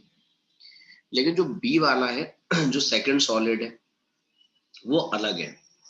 उसमें जो कॉर्नर एटम है वो तो ए ही है, उसमें जो कॉर्नर एटम है वो तो मैंने कहा ए ही है हमारे पास में। लेकिन इसका जो बॉडी एटम है वो बी है, कोई दूसरा एटम इसमें हमने सेट कर दिया यहाँ पे बी, और उसकी इंफॉर्मेशन दे दी है कि जो बी एटम है उसका मैंने कहा जो हमारे पास में रेडियस है वो रेडियस क्या है सेकंड वाले एटम के रेस्पेक्ट में, मतलब ए के रेस्पेक्ट में डबल है। ठीक है, ये कहानी है पूरी। एज लेंथ अलग अलग है भाई। मैंने कहा इसका एज लेंथ आप कोई भी A1 ले सकते हो और इसका एज लेंथ आप A2 ले सकते हो। तो मुझे जानना है कि जो सेकंड वाला सॉलिड है उसका पैकिंग फ्रैक्शन क्या होगा। भाई फर्स्ट वाले का तो दिक्कत ही नहीं है, पहला वाला तो एक ही टाइप के एटम से मिलके बना है, और पीसीसी है तो डायरेक्टली कह देंगे 68% हो जाएगा। लेकिन सेकंड वाले का जानना है क्योंकि वो 2 अलग अलग टाइप के एटम से मिलके बना है। मैंने उसके लिए समझना हमारे लिए जरूरी है कि भाई उसके लिए पैकिंग फ्रैक्शन क्या होगा, ये बताना है हमें। और हमने डील किया ऐसे क्वेश्चंस को, भाई अलग अलग एटम से मिलके अगर बने हुए तो क्या होता है। चलो आप भी सॉल्व करते रहो, मैं भी साथ में सॉल्व करता रहता हूँ। देखो मुझे पहली इंफॉर्मेशन जो दी गई वो ये थी कि जो भी रेडियस ऑफ एटम बी है that is 2 times the radius of atom ए। दूसरी इंफॉर्मेशन ये दी गई कि जो सेकंड हमारे पास में सॉलिड है उसका एज लेंथ फर्स्ट वाले सॉलिड के रेस्पेक्ट में 50% ज्यादा है। तो मैंने कहा अगर मैं फर्स्ट वाले का A1 कह दूं तो सेकंड वाले का क्या है हमारे पास में 1.5 A1 के बराबर है। प्लस मैं ये भी तो जानता हूँ भाई पहला जो सॉलिड है वो तो एक ही टाइप के एटम से मिलके बना है, तो मैं उसके एज लेंथ को ये लिख सकता था भाई 4r/√3, और मैंने कहा दिया मैं r को RA लिख देता हूँ भाई, रेडियस ऑफ एटम A लिख देता हूँ। तो मैंने कहा ये आ जाएगा 4 into radius of atom A upon √3। मैं एक काम करता हूँ इस A की वैल्यू को यहाँ रख लेता हूँ, तो मैंने कहा ये आ जाएगा 4r अपॉन √3, या मैंने कहा मैं इसे अगर और ज्यादा मतलब सॉल्व करने की कोशिश करूंगा तो मैं 1.5 को 3/2 कह दूंगा into 4r radius of atom A upon √3। तो मैंने कहा ये 2 टाइम्स चला जाएगा, तो ये मैंने कहा ये कितना आ जाएगा मेरे पास में, ठीक है, 3/√3 सिंपल √3 आ जाएगा, तो 2√3 इंटू रेडियस ऑफ एटम ए।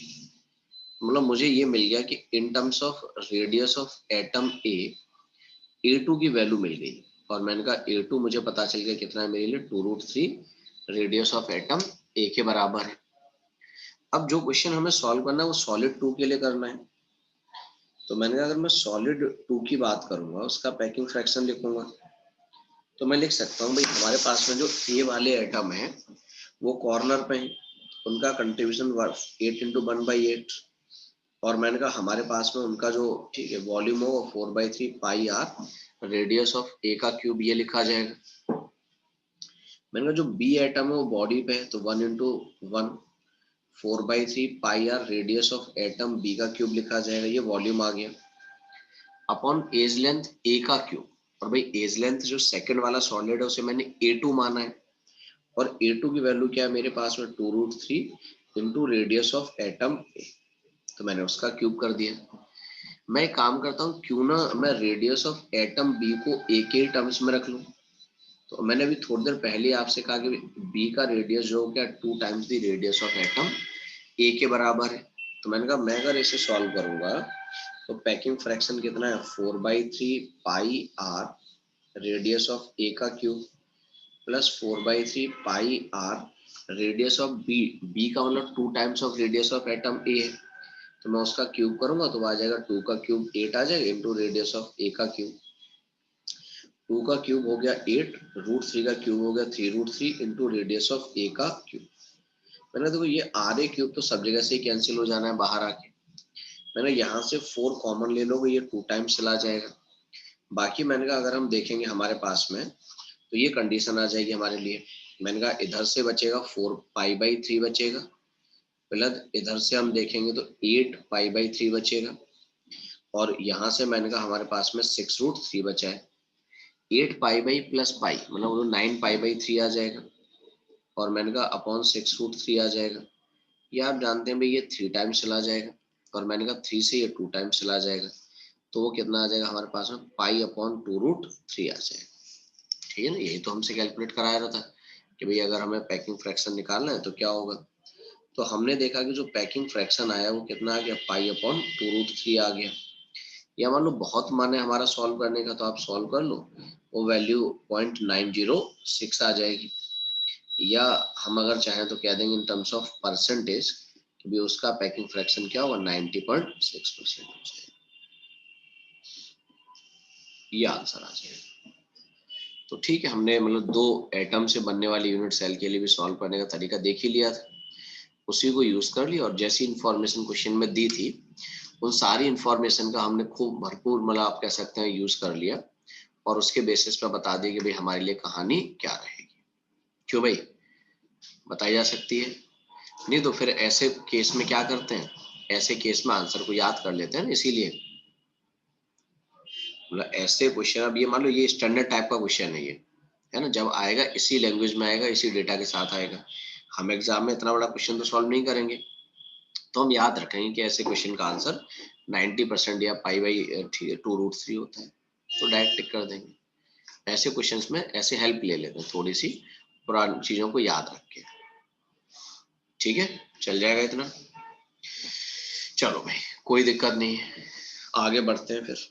मैंने कहा देखो मैं आपको अभी तक जो भी यूनिट सेल पढ़ा रहा था वो मैंने 3D पढ़ाई, और मैंने 3D यूनिट सेल में आपको पढ़ाया कि आप किस तरीके से पैकिंग फ्रैक्शन को कैलकुलेट कर पाते हैं। आगे मैं आपको कुछ 2D यूनिट सेल और देता हूं, और मैंने कहा उनके पैकिंग फ्रैक्शन की मैं बात करता हूं। जैसे 2D यूनिट सेल में मैं आपसे कहता हूँ मैंने जो है इस टाइप का एक अरेंजमेंट ले रखा है। मुझे मालूम है 2D यूनिट सेल को कैलकुलेट करने के लिए एरिया से मतलब है। मैंने कहा मैंने एक इस टाइप का अरेंजमेंट ले रखा है, और मुझे जानना है कि भाई ऐसे अरेंजमेंट में हमारे लिए, ठीक है, जो भी आप कह सकते हैं पैकिंग फ्रैक्शन है वो क्या होगा। तो सॉल्व कर लें, आप भी सॉल्व करो, मैं भी कर लेता हूँ। मैंने कहा देखो यहाँ पे ये तो तय है कि इन चारों एटम्स के अगर हम सेंटर को ज्वाइन कर दें तो हम ये कह सकते हैं इन चारों सेंटर को ज्वाइन करने से एक स्क्वायर बनेगा। मतलब हमारे लिए ये कैसा है कि स्क्वायर यूनिट सेल है। सबसे पहले मैं z की वैल्यू कैलकुलेट करूं। z क्या था कि एक यूनिट सेल के अंदर कितने एटम लाई करेंगे। तो आप ये देख रहे हैं कि भाई ये एटम का 1/4 पार्ट है और मैंने कहा ऐसे 4 एटम है जो यूनिट सेल के अंदर आ रहे हैं। तो मैंने कहा z की वैल्यू तो 1 हो जाएगी, 78%। ठीक है, अभी देख लेते हैं। और मैंने कहा बाकी रही बात एज लेंथ को अगर मैंने a माना होता तो आप जानते हैं भाई ये r और ये r है, इसका मतलब एज लेंथ a की वैल्यू क्या होगी, 2r होगी। अगर स्क्वायर यूनिट सेल है तो पैकिंग फ्रैक्शन क्या था भाई, z into pi r square divided by edge length a का स्क्वायर, तो ये आ जाएगा 2r का स्क्वायर। तो हम कह सकते हैं भाई ये आ जाएगा पाई आर स्क्वायर अपॉन 2 मतलब 4r स्क्वायर। आप जानते हैं भाई आर स्क्वायर से आर स्क्वायर तो चला गया, तो हम क्या पाएंगे भाई हमारे पास में क्या आ जाएगा, पाई बाई 4 आ जाएगा। या ठीक है, मैंने कहा वो वैल्यू हम चाहे तो सॉल्व कर लें, तो मैंने कहा वो वैल्यू हमारे लिए 0.78 आ जाएगी। तो खैर वो कोई ऐसी प्रॉब्लम नहीं, वो तो आपका मन है कि आप उसे सॉल्व करना चाहो तो सॉल्व कर दोगे। तो हमने कह दिया इस टाइप का अगर एक 2 डायमेंशनल यूनिट सेल लिया जाएगा तो उसका पैकिंग फ्रैक्शन पाई बाई 4 होगा। आप परसेंटेज के टर्म्स में बताओगे तो मैंने कहा सिंपल 78% कह दो, 78.5 कह दो, वो सभी चल जाएगा, उसमें कोई दिक्कत नहीं। ठीक है, तो इस तरीके के 2D का हमने पैकिंग फ्रैक्शन कैलकुलेट कर लिया। और मैंने कहा जैसे मैं ये पैकिंग फ्रैक्शन यहाँ बता दे रहा हूँ, आगे मुझे जरूरत पड़ेगी जब आपको मैं अरेंजमेंट पढ़ाऊंगा तो वहां पे फिर मैं आपको बताऊंगा नहीं, वहां पे सिंपल क्या करूंगा, मतलब आप समझ जाओगे कि हाँ भाई ये उन्हीं पैकिंग फ्रैक्शन की बात कर रहे हैं जो पैकिंग फ्रैक्शन हम लोगों ने पहले पढ़ा। जैसे मान लो मैंने इस बार 5 एटम इस तरीके से अरेंज कर दिए और मैं जानना चाहता हूँ भाई इसमें पैकिंग फ्रैक्शन क्या होगा। तो कोई नहीं, एक काम करते हैं, काम ये करते हैं कि भाई हम इनको सबको फिर ऐड कर लेते हैं। अगेन आप देखोगे फिर एक स्क्वायर बन गया, मैंने कहा फिर से एक स्क्वायर यूनिट सेल बन गया। और मैंने कहा अगर स्क्वायर यूनिट सेल बन गया तो फिर से हम चाहते हैं भी इसका पैकिंग फ्रैक्शन निकाला जाए। तो सबसे पहले z की वैल्यू निकालेंगे। तो मैंने कहा ये 1/4 तो आ ही रहा है, तो 4 एटम आ रहे हैं जिनका 1/4 पार्ट है, प्लस एक ये बॉडी वाला एटम है जो पूरा का पूरा आया हुआ है। तो मैंने कहा उस केस में z की वैल्यू 2 आ जाएगी।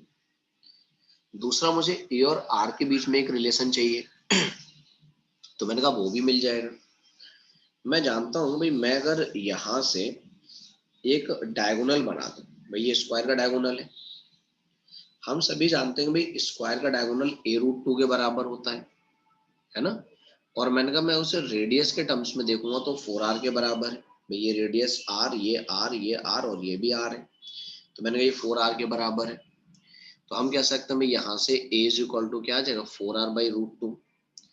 और मैंने कहा अगर ठीक है √2 अपॉन √2, इसका भी π/4 आएगा आंसर। चलो, तो मैंने कहा हम √2 इंटू √2 तो 2 आ जाएगा, 2 से 2 टाइम्स चला जाएगा, तो मैंने कहा ये कितना आ जाएगा, a is equal to 2√2r आ गया। तो हमने देखा कि भाई a is equal to 2√2r आ गया। अगेन एक स्क्वायर यूनिट सेल है, तो पैकिंग फ्रैक्शन एरिया से कैलकुलेट करूंगा तो z into pi r square divided by a square मतलब 2√2 का स्क्वायर। हम इसे अगर सॉल्व करेंगे तो यह आ जाएगा 2 into pi r square divided by 2 का स्क्वायर मतलब 4, √2 का स्क्वायर मतलब 2 इंटू आर स्क्वायर से आर स्क्वायर चला गया, 2 से 2 चला गया। तो हम कह सकते हैं पैकिंग फ्रैक्शन कितना आ जाएगा, π/4 आ जाएगा। तो अगेन वही पुराना वाला डेटा आ गया, 0.785 आ जाएगा। तो हमें देख रहे हैं कि हमने मतलब जो है या परसेंटेज के टर्म्स में हम क्या देंगे तो 78% या 78.5। तो हम एक चीज गौर कर रहे हैं, गौर क्या कर रहे हैं कि मतलब पुराना वाला हमारे पास में 2 डायमेंशनल स्क्वायर यूनिट सेल बना या नया वाला बना, दोनों ही केसेस में हम देख रहे हैं भाई हमारे पास में क्या होगा, दोनों ही केसेस में मैंने कहा हमारे लिए क्या है, जो कहानी है वो सिमिलर है। ठीक, दोनों केसेस में पैकिंग फ्रैक्शन 78% ही निकल के आ गया। जो तीसरा एक एग्जांपल मैं और कराता हूँ आपको 2 डायमेंशन का। तो तीसरा मेरे पास में जो एक एग्जांपल और है 2 डायमेंशन का, वो कौन सा है,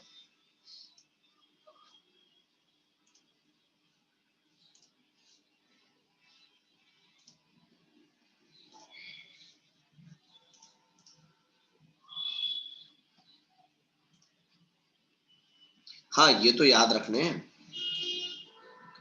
इनको तो बिल्कुल याद रखना, ये सब तो आगे भी मैंने कहा यूज होते हैं और याद रहेंगे तो डायरेक्टली सॉल्व करने में हेल्प भी मिलेगी आपको, है ना। इनको इसीलिए मैं कहूँगा कि याद रखना, और याद रखना है क्या, दो वैल्यू हैं, फिर दोनों का पहले वालों का आंसर तो 70-80 आया तो उसमें कोई दिक्कत ही नहीं है।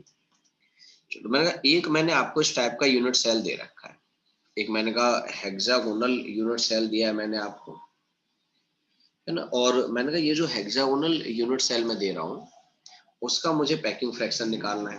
तो देखो ये पहले से बना हुआ है, मतलब मैंने ये जाहिर सी बात है इन सारे एटम्स के सेंटर को लिया और इसे एक लाइन से ज्वाइन कर दिया। अब मैंने कहा जब इन सारे एटम के सेंटर को ज्वाइन किया तो आपको देखो कि हेक्सागन बन गया। तो मैंने कहा ये 2 डायमेंशनल की बात की जा रही है, तो 2 डायमेंशनल हेक्सागोनल यूनिट सेल बन गया मेरे पास में। अब मैंने कहा ठीक है मुझे इसके बारे में जानना है भाई, इसका पैकिंग फ्रैक्शन क्या होगा, तो 90%। ठीक है भाई बिल्कुल। मैंने कहा सबसे पहले z की वैल्यू कैलकुलेट करेंगे हम। तो मैंने कहा अगर z की वैल्यू हम देखेंगे तो देखो एक तो ये पूरा एटम है जो इसके अंदर आ रहा है, तो मैंने कहा ये तो पूरा पूरा ही लिया जाएगा, प्लस आप देखेंगे भाई 6 एटम है जिनका कंट्रीब्यूशन 1/3, तो मैंने कहा 6 एटम है जिनका कंट्रीब्यूशन 1/3 है, तो मैंने कहा z की वैल्यू कितनी हो गई, 3 हो गई। बाकी a और r का रिलेशन देखेंगे तो मैंने कहा भाई यहाँ से लेके यहाँ तक की डिस्टेंस एज लेंथ है जो कि r प्लस r के बराबर है, तो मैंने कहा वो 2r हो गया। तो अगर मुझे पैकिंग फ्रैक्शन चाहिए था तो क्या था भाई, z into pi r square, तो z की वैल्यू 3 है, into pi r square divided by area. भाई ये बात अलग है कि इस बार स्क्वायर यूनिट सेल तो नहीं है, इस बार तो हेक्सागन है ना भैया। तो मैंने कहा अगर हेक्सागन है तो मुझे क्या करना चाहिए, हेक्सागन का एरिया रखना चाहिए। मैंने कहा मुझे इस हेक्सागन का एरिया नहीं मालूम है कितना है, लेकिन मैं कैलकुलेट कर सकता हूँ। मैंने क्या किया, ये जो मेरे पास में एक हेक्सागन था मैं इसे अलग से बना के दिखा रहा हूँ। भाई बेसिकली अगर आप देखोगे तो मैं इसे 6 इक्विलेटरल ट्रायंगल में डिवाइड कर सकता था। मैंने इस तरीके से आप देखो 6 इक्विलेटरल ट्रायंगल बनेंगे जिसमें एक मैंने यहाँ बना के दिखाया है। मैंने ये जो हरे वाले कलर से बना है ये है। भाई इसको मैं इक्विलेटरल ट्रायंगल क्यों कह रहा हूँ आप समझ रहे हो, क्योंकि सबका लेंथ 2r ही तो है। भाई ये वाली लेंथ 2r है, ये r प्लस r 2r है, ये r प्लस r 2r है, तो मैंने सबका लेंथ 2r है इसलिए इक्विलेटरल ट्रायंगल बोला मैंने। तो मैं एक काम करता हूँ, किसी एक इक्विलेटरल ट्रायंगल का एरिया निकाल लेता हूँ, 6 से मल्टीप्लाई कर दूंगा तो मुझे एरिया ऑफ हेक्सागन मिल जाएगा। तो मैं अगर एरिया ऑफ हेक्सागन कैलकुलेट करूंगा तो मैं कह सकता हूं भाई आप लोगों से कि भाई हमारे पास में एक इक्विलेटरल ट्रायंगल का एरिया √3/4 इंटू साइड लेंथ का स्क्वायर होता है, जो कि साइड लेंथ 2r के बराबर है, तो 2r का होल स्क्वायर। और हेक्सागन का एरिया निकालने के लिए मैंने उसे 6 से मल्टीप्लाई कर दिया, तो ये आ जाएगा 6 इंटू √3/4, 2 का स्क्वायर तो 4r स्क्वायर हो जाएगा, 4 से 4 चला गया, तो मैंने कहा ये कितना आ जाएगा 6√3r स्क्वायर। मैंने कहा ये मुझे क्या हेक्सागन का एरिया मिल गया। अब जब मुझे हेक्सागन का एरिया मिल गया तो आप एरिया को रख दो। मैंने कहा हम एरिया की वैल्यू रख देंगे और एरिया की वैल्यू रख के सॉल्व कर लेंगे और आंसर बता पाएंगे कि भाई हमारे लिए आंसर क्या रहेगा, ठीक है ना। तो मैंने कहा चलो ऐसी बात है तो रख देते हैं, फिर क्या मना कर रहा है हमसे। तो मैंने कहा यहाँ से पैकिंग फ्रैक्शन हम निकाल लेंगे, तो आ जाएगा 3 into pi r square divided by area of hexagon, जो कि 6√3 into r square. R square से आर स्क्वायर चला जाएगा, 3 से 2 टाइम्स चला जाएगा, तो मैंने कहा पैकिंग फ्रैक्शन कितना आ जाएगा, पाई अपॉन 2√3, यही तो आ जाएगा भाई। मैंने कहा ये पैकिंग फ्रैक्शन आ गया, ठीक है, पाई/2√3। और आप कह सकते हैं अगर हम इसे परसेंटेज में चेक करेंगे तो ये 0.906 आएगा। तो मैंने कह दिया भाई हमारे पास में इस तरीके का जो पैकिंग फ्रैक्शन है वो कितना आ गया, 90.6%। बोलो भाई। तो मैंने कहा ये 2 डायमेंशन की बात हुई हमारी आपस में कि अगर मान लो 2D दे दिया जाता हमें बाई चांस 3D की जगह पे, तो हम 2D को आखिर किस तरह से सॉल्व कर पाते, 2D को मैंने कहा पढ़ने का हमारा तरीका क्या होता। तो क्या मैं आपसे अब ये उम्मीद कर सकता हूँ कि आपको अगर बाई चांस, ठीक है, ये कहानी दे दी जाए, मुझे मतलब 2D दे दिया जाए, 3D दे दिया जाए, तो मैं पैकिंग फ्रैक्शन बता दूंगा। और तो मैं ये चाहूंगा कि भाई 3D के जो स्टैंडर्ड थे, SCC, BCC और FCC, उन तीनों के पैकिंग फ्रैक्शन याद किए जाएं। और मैं ये भी चाहूंगा कि ये जो 3 मैंने 2D बताए, जिसमें पहले 2 स्क्वायर थे और 1 हेक्सागन था, तो स्क्वायर वाले का भी आप याद रखें भाई 78% था, और हेक्सागन का भी याद कर लें कितना 90%। तो मैंने कहा वो ये स्टैंडर्ड है, हर बार इसी फॉर्म में रहेंगे, बदलेंगे तो है नहीं। तो एटलीस्ट मैंने कहा जो स्टैंडर्ड है कम से कम उनको याद रखा जाए तो थोड़ा सा अच्छा लगता है, मन में मतलब जो है बढ़िया लगेगा क्वेश्चन को सॉल्व करते टाइम पे। ठीक है, ये हो गई कहानी पूरी। चलो, तो हमने पैकिंग फ्रैक्शन वाले कॉन्सेप्ट को समझ लिया कि भाई पैकिंग फ्रैक्शन हम कैसे कैलकुलेट करते हैं, वो हमने देख लिया है। अगली हमारी कहानी है regarding density of unit cell. देखो, पहली बात तो ये है, मैंने कहा हम किसी भी यूनिट सेल की डेंसिटी पता करेंगे, और जो हमारे पास में यूनिट सेल की डेंसिटी होती है वही हमारे लिए क्या होती है, किसी सॉलिड की डेंसिटी होती है। ठीक है, मैंने कहा ये दोनों बातें हमेशा सेम होती हैं। जो मैंने कहा यूनिट सेल की डेंसिटी होती है वही किसी सॉलिड की होती है, इसलिए हम यूनिट सेल की कैलकुलेट करते हैं और सॉलिड की अपने आप पता चल जाती है हमें। ठीक है, ये काम किया जाता है।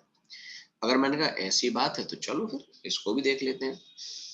देखो, मैं इतना तो जानता हूं कि अगर मुझे किसी यूनिट सेल का डेंसिटी चाहिए तो उसके लिए यूनिट सेल का मुझे मास लेना चाहिए, और मैंने कहा उसे यूनिट सेल के ही वॉल्यूम से डिवाइड कर देना चाहिए, divided by volume of unit cell. मैंने कहा ये काम मुझे करना चाहिए। मैं अभी फिलहाल में आपको क्यूबिक यूनिट सेल के लिए बता देता हूँ, यूनिट सेल बदलेंगे तब का तब देखेंगे, लेकिन फिलहाल में क्यूबिक के लिए पढ़ लेते हैं क्योंकि ये ज्यादातर यही पूछा भी जाता है।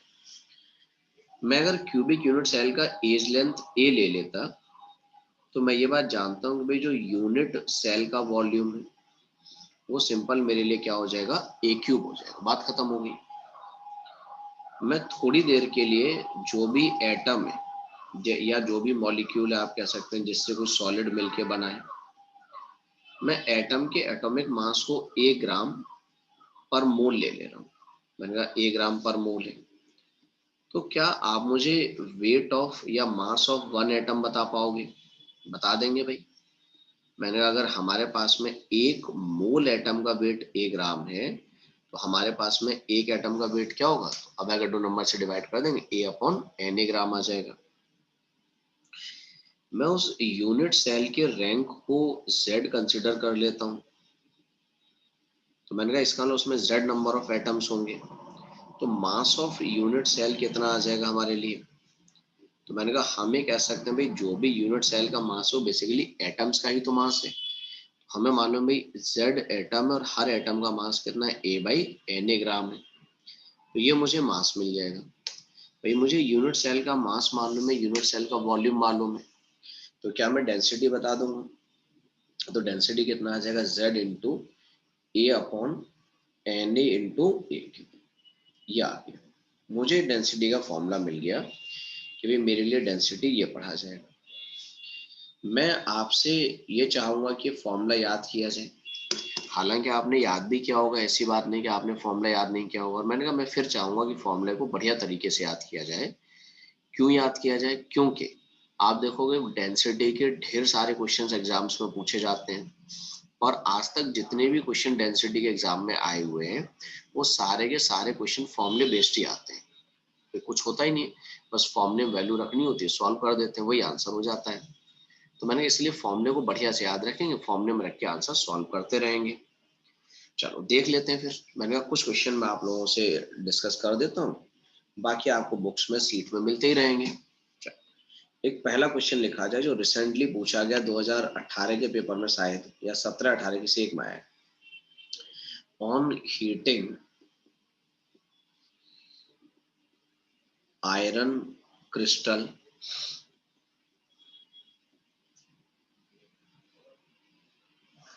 it converted from FCC to BCC unit cell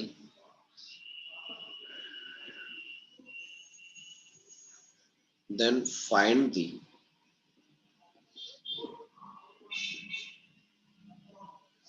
ratio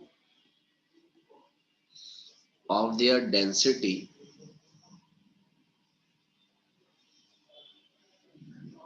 assume radius of iron atom remains same during heating। ठीक, क्वेश्चन क्या आप समझ गए होंगे। मैंने कहा हमने आयरन का एक क्रिस्टल लिया और उसे हीट कर दिया। पहले वो आयरन का क्रिस्टल एफसीसी में था, जब हमने उसे हीट किया तो हीटिंग पे वो बीसीसी स्ट्रक्चर में चला गया। तो मैंने कहा जब वो एफसीसी से बीसीसी स्ट्रक्चर में चला गया तो उनके जो भी डेंसिटी होंगी एफसीसी और बीसीसी की, उनका रेशियो चाहिए। आप मुझे आंसर भी बता रहे हो 4√2/3√3। ठीक है, मैं आपकी बात से सहमत हूँ। तो इतना तो हम भी जानते हैं भाई, हमें सिंपल तरीका यूज करना आता है। मैंने आपको डेंसिटी का एक ही फॉर्मूला पढ़ाया भाई, density is Z into A/NA into AQ। और मैंने कहा अगर ऐसा है तो मैं बीसीसी के लिए पहले सॉल्व कर लेता हूँ, 8/3√6। ये भी ठीक है, सेम एक्सप्रेशन। मैं जानता हूँ कि भाई मेरे पास में जो एफसीसी है उसके लिए Z की वैल्यू 6 होती है। ए एटॉमिक मास है, मैं उसे क्यों लिखूं भाई, आयरन का एटॉमिक मास तो हमेशा फिक्स रहेगा, मैं नहीं लिख रहा उसको। Upon Na into AQ। मैं ये भी तो जानता हूँ कि भाई एफसीसी में जो एज लेंथ ए है वो 2√2r होती है। भाई हमने ये बात पढ़ा है। मैं रेडियस सेम है, एज लेंथ थोड़ी सेम रहेगी, एज लेंथ तो बदल जाएगी। तो मैंने इसलिए मैं एक ही जगह पे क्या लिख सकता हूँ, 2√2r का होल क्यूब, ये लिख दूंगा। मैंने चलो ठीक है, मैं इसे थोड़ा सा और सॉल्व कर लूंगा। तो 4 इंटू ए अपॉन मैंने कहा Na 2 का क्यूब 8 आ जाएगा, √2 का क्यूब 2√2 आ जाएगा, इंटू आर क्यूब। इसको ऐसे ही रहने देता हूँ मैंने कहा भाई ये मेरे पास में ये आ गया।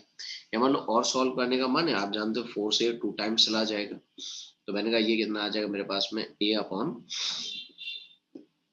Na into 4√2 into r cube. बस अब इसे ऐसे ही रहने दिया जाएगा। दूसरा मैंने कहा बीसीसी के लिए चलो लगा देते हैं। अगर हम बीसीसी की डेंसिटी लगाते हैं तो फॉर्मूला वही होता भाई, है ना, Z into A upon Na into a cube. मैं डेंसिटी किसी का भी कैलकुलेट करूं, फॉर्मूला एक ही है मेरे लिए। तो मैंने कहा मुझे मालूम बीसीसी के लिए Z की वैल्यू 2 लूंगा, आयरन का एटॉमिक मास तो फिक्स रहेगा, Na फिक्स रहेगा। और मैं ये भी जानता हूँ कि बीसीसी के लिए A की वैल्यू 4r/√3 होती है। मैंने कहा रेडियस सेम था लेकिन एज लेंथ तो बदलेगा ना भाई, तो मैंने कहा 4r/√3 का क्यूब आ जाएगा। तो ये आ जाएगा 2 इंटू ए अपॉन Na। मैंने कहा 4 का क्यूब करूंगा 64r क्यूब आ जाएगा, √3 का क्यूब आप करेंगे 3√3 आ जाएगा, जो ऊपर जाके मल्टीप्लाई हो जाएगा। है ना, बाकी आपका मन है, आप जानते हैं भाई ये 32 टाइम्स चला जाएगा। तो मैंने कहा ये आ जाएगा A into 3√3 divided by Na into 32r cube, ये आएगा। तो मुझसे कहा गया था कि भाई उनके डेंसिटी का रेशियो बताओ, तो ठीक है मुझे इन दोनों को डिवाइड कर देना चाहिए। तो मैंने कहा मैं अगर इन दोनों को डिवाइड करूंगा तो देखो A से A चला जाएगा, Na से Na चला जाएगा, R क्यूब से R क्यूब चला जाएगा।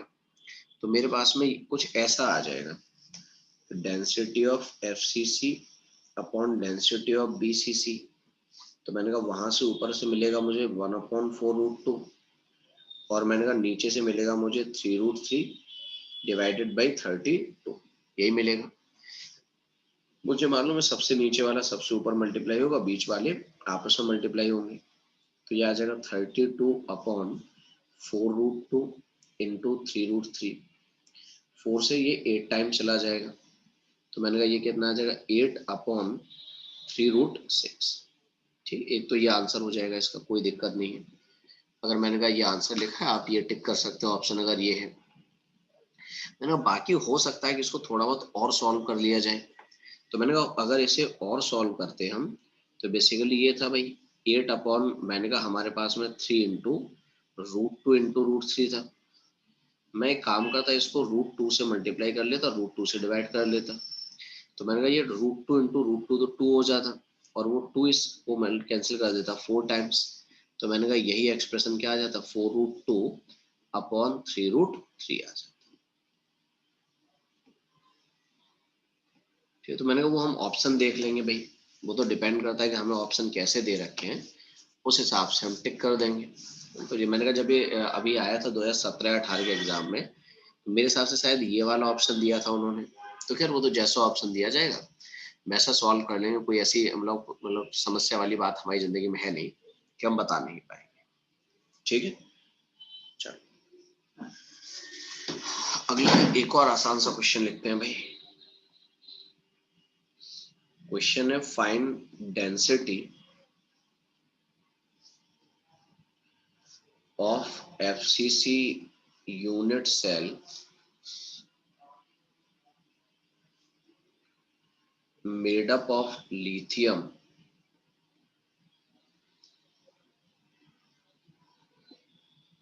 having age length 200 picometer। वैसे मुझे आपको बताने की जरूरत नहीं होनी चाहिए, atomic mass of lithium is 7 ग्राम पर। अच्छा, आप मुझे जो आंसर बताओगे डेंसिटी का, वो ग्राम पर सेंटीमीटर क्यूब में बताना। मतलब मैं ग्राम पर सेंटीमीटर क्यूब में आपसे इसलिए पूछ रहा हूँ क्योंकि ज्यादातर आप देखोगे क्वेश्चंस में डेंसिटी ग्राम पर सेंटीमीटर क्यूब में ही आपको मिलेगी। तो मैंने कहा इसीलिए मैं आपसे ग्राम पर सेंटीमीटर क्यूब में पूछ रहा हूँ। 5.8। ठीक है, सिंपल तो है, तो फॉर्मूले बेस्ड ही मुझे फॉर्मूले में रख देना और आंसर मिल जाना है। चलो मैंने कहा आप भी सॉल्व कर लो, मैं भी कर लेता हूँ। मैंने डेंसिटी का देखो आपको एक ही फॉर्मूला पढ़ा है, Z into A upon N A into a cube. और मैंने कहा अगर ऐसा है तो चलो वैल्यू रख लेते हैं भाई। FCC यूनिट सेल की बात की, इसलिए Z की वैल्यू 4 ली जाएगी। एज लेंथ ए 200 पिकोमीटर है, मैं उसे सेंटीमीटर में रखूंगा, तो मैंने कहा 10 की पावर माइनस 10 सेंटीमीटर। भाई ये बात सभी जानते हैं, 1 पिकोमीटर जो होता है वो 10 की पावर माइनस 12 मीटर होता है। या मैं कह सकता हूँ भाई 1 पिकोमीटर इज 10 की पावर माइनस 10 सेंटीमीटर। दोनों बातें एक ही है। ठीक है, मैं दोनों बातों को मैंने कहा आराम से समझता हूँ भाई, ये रहेगा। तो मैंने कहा ये आ जाएगा डिवाइडेड बाई एन ए। तो मैं उसे सिंपल 6 इंटू 10 की पावर 23 लिख देता हूँ। जरूरत क्या है पूरा 6.022 लिखने की, है ना। सॉरी, मैंने ए क्यूब कहाँ लिख दिया, तो ये ए एटॉमिक मास है 7 है, और ए क्यूब तो मैंने कहा उसका जो एज लेंथ है वो कितना है मेरे पास में 200 इंटू 10 की पावर माइनस 10 का। यही तो सॉल्व करना है मुझे बस खाली। मैंने कहा मैं सॉल्व कर देता हूँ, तो ये आ जाएगा 4 इंटू 7 डिवाइडेड बाई 6 इंटू 10 की पावर 23। भाई इतना तो आप भी समझ रहे हैं, मैं उसको सिंपल 2 इंटू 10 की पावर माइनस 8 लिख लूँ तब भी बात चल जाएगी। 2 का क्यूब 8 आ जाएगा, 10 की पावर माइनस 8 का क्यूब 10 की पावर माइनस 24 आ जाएगा। तो मैंने कहा ये 10 की पावर माइनस 1 आ गया। हम उसे और सॉल्व कर लेंगे, ये 2 टाइम्स चला जाएगा। तो हम कह सकते हैं भाई डेंसिटी कितना आ जाएगा 7 इंटू ये 10 ऊपर पहुंच जाएगा डिवाइडेड बाई 12। और जैसा कि आप लोग सॉल्व करके बता रहे हो ये वैल्यू कितनी आ जाएगी 5.8 आएगी। ठीक है ना, 5.8 ग्राम पर सेंटीमीटर। तो है तो एकदम स्ट्रेट फॉरवर्ड, मतलब सिंपल, आपको क्वेश्चन में वैल्यू रखनी और आंसर मिल जाएगा। और ऐसे मिल भी जाते हैं, कोई बड़ी बात नहीं होती है। मैंने कहा ऐसे क्वेश्चन जो आप कह सकते हैं भाई कई बार आ जाते हैं, कैलकुलेट कर लिया जाएगा, कोई ऐसी प्रॉब्लम नहीं आएगी। चलो एक और सिमिलर क्वेश्चन लिख देता हूँ।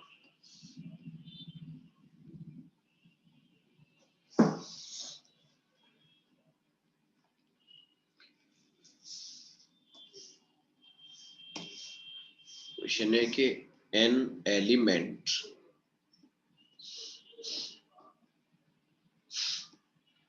crystallize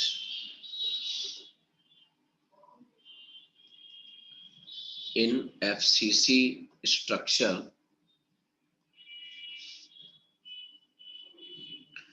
200 gram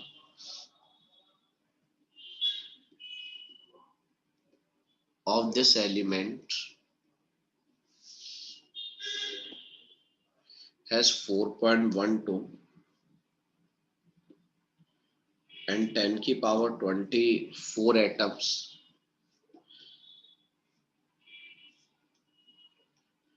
The density of A is 7.2 gram per centimeter cube.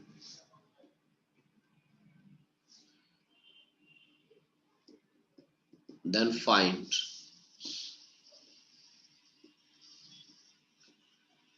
A's length of unit cell. चलो ऑप्शन भी दे देता हूं. 26.97 into 10 की power -24 centimetre to 99.9 picometer. 5 into 10 की पावर -12 सेंटीमीटर 4.99 सेंटीमीटर. मतलब आपको क्वेश्चन दे रखा है, क्या आप समझ गए होंगे.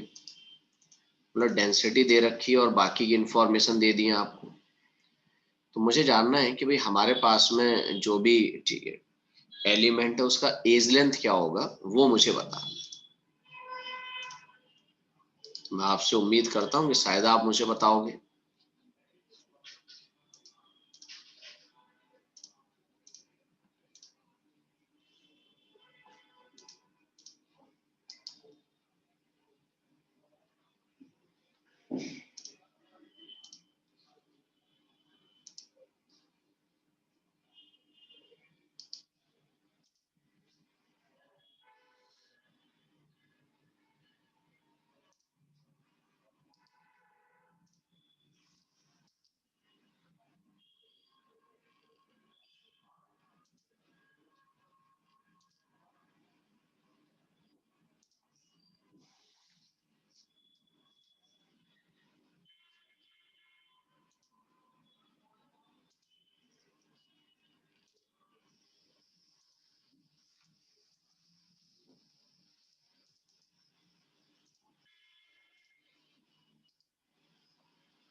हाँ भाई चलो मैं सॉल्व करूं, चेक कर लेते हैं.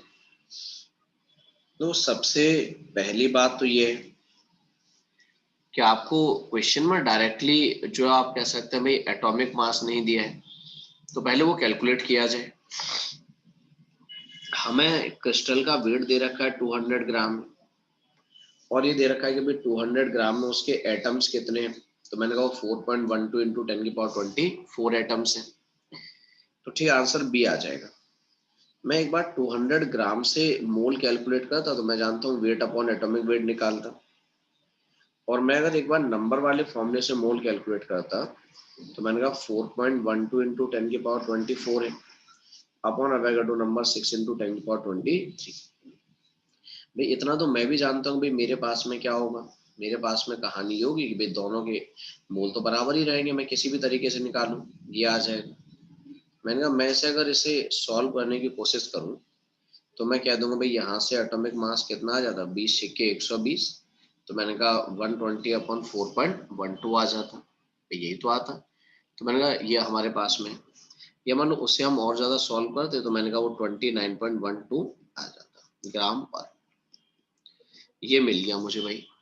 अब अगर ऐसा है तो मैं एक काम करता हूँ, डेंसिटी दे रखी है तो मैं फॉर्मूला लगा देता हूँ भाई, जो कि मैंने एक ही फॉर्मूला पढ़ा है, Z into A upon N A into a cube. मैंने कहा मुझे क्वेश्चन में डेंसिटी दे रखा था उसका कि 7.2 के बराबर है।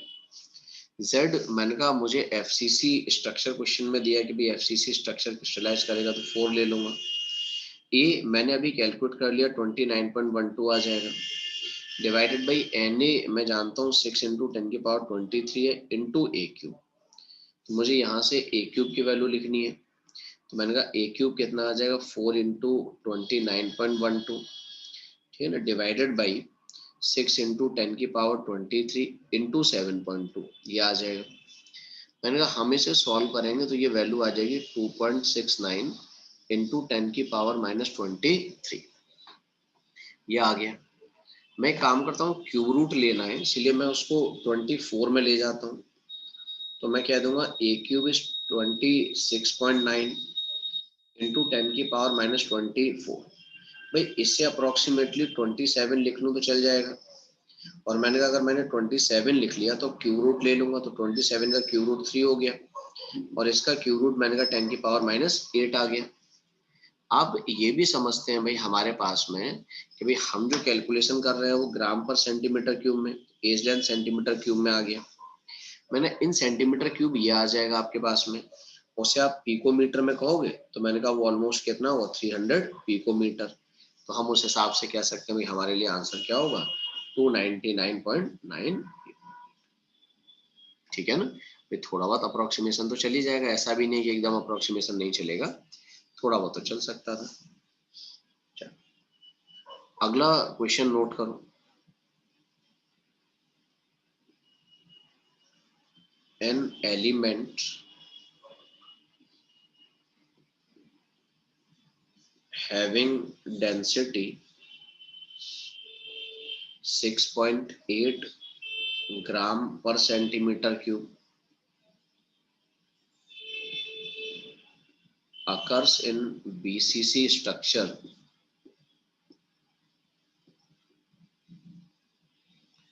with age length 290 picometer. Calculate number of atoms present in 200 gram of element। Question उसी टाइप का है भाई, इस बार मुझे जो है उसने कहा कि भाई ए एटम्स के नंबर कितने होंगे वो कैलकुलेट करके बताना, बाकी सारी इंफॉर्मेशन दे दी है। तो मुझे इतना तो मालूम है कि अगर डेंसिटी दी है मतलब डेंसिटी वाला फॉर्मूला लगना है तो मैं लगा दूं भाई। मैंने कहा मुझे डेंसिटी का एक ही फॉर्मूला आता है भाई, D is equal to Z into A upon N A into a cube. तो मैंने कहा डेंसिटी मुझे 6.8 दे रखी है, BCC स्ट्रक्चर इसलिए Z की वैल्यू 2 लूंगा। मैं नहीं जानता भाई एटॉमिक मास कितना है, वही तो इनफैक्ट कैलकुलेट करना है मुझे। Na मैं जानता हूँ 6 इंटू 10⁻23 है, उसने एज लेंथ 290 पिकोमीटर दे रखा है, मैं उसे सेंटीमीटर में रखूंगा क्योंकि मैंने डेंसिटी को ग्राम पर सेंटीमीटर क्यूब ले रखा है, तो 10⁻−10 का क्यूब ये आ जाएगा। अगर ऐसा है तो मैंने कहा बस इसी को सॉल्व करना है हमें यहाँ से, तो मैंने कहा एटॉमिक मास मेरे लिए कितना आ जाएगा भाई यहाँ से, तो आ जाएगा 6.8 इंटू 6 इंटू 10⁻23 इंटू, मैंने कहा ये हमारे पास में, तो मैं इसे 2.9 इंटू 10⁻−8 लिख लूँ, चलेगा इतना। तो 2.9 का क्यूब आप करोगे तो 24.38 आ जाएगा। 10⁻−8 का क्यूब करोगे 10⁻−24 आ जाएगा। डिवाइडेड बाई आप कह सकते हैं हमारे पास में 2 आ जाएगा। यही तो ना, मैंने इसको मल्टीप्लाई कर दिया और मैंने कहा ये 2 से डिवाइड कर दिया जाएगा। मैंने कहा अगर हम इसे सॉल्व करेंगे तो हमारे पास में जो एक ही वैल्यू है, मैंने कहा वो इस तरह से आ जाएगी, आप सॉल्व कर लो। मैंने कहा अगर हम सॉल्व करेंगे तो ये तो सिंपल 10⁻10 ही रह जाएगा, 2 से ये 3 टाइम्स ही चला जाएगा, तो ये आ जाएगा 6.8 इंटू 3 इंटू 24.38 इंटू 10⁻−1। तो हमें कह सकते हैं भाई हमारे पास में जो एटॉमिक मास है वो 49.7 आ जाएगा। मैंने कहा ये एटॉमिक मास मिल गया। जब मुझे एटॉमिक मास मिल गया तो अब तो मेरा क्वेश्चन वही पुराना वाला हो गया भाई, जो मैं मोल में पढ़ता आता था। तो मैं सबसे पहले मोल कैलकुलेट कर लूंगा, तो मैंने 200 ग्राम लिया था एलिमेंट का, अपॉन इट्स एटॉमिक मास 49.7। आप 50 लेके सॉल्व कर लो, आसान रहेगा। तो मैंने कहा ये मोल आ गया। तो मुझे अगर एटम्स के नंबर कैलकुलेट करने हैं तो हम सभी जानते हैं भाई मोल इंटू अवोगाड्रो नंबर, तो मैं उसे अवोगाड्रो नंबर से मल्टीप्लाई कर दूंगा 6 इंटू 10⁻23। अगर हम उसे सॉल्व करेंगे तो आ जाएगा 2.4 इंटू 10⁻24 एटम्स। ठीक, तो डेंसिटी जो मैंने कहा हमें दे दी थी, उसकी हेल्प से हमने कम से कम एक फायदा उठा लिया कि उसकी हेल्प से मैंने कहा हमने क्या किया, हमने एटलीस्ट एटॉमिक मास कैलकुलेट कर लिया। और मैंने कहा जब मुझे एटॉमिक मास मिल जाएगा तो फिर क्वेश्चन को सॉल्व करने में कोई दिक्कत नहीं होगी, तो मैं आराम से क्वेश्चन को सॉल्व कर पाऊंगा। ठीक है, एक और क्वेश्चन लिखो भाई। Find rank of given unit cell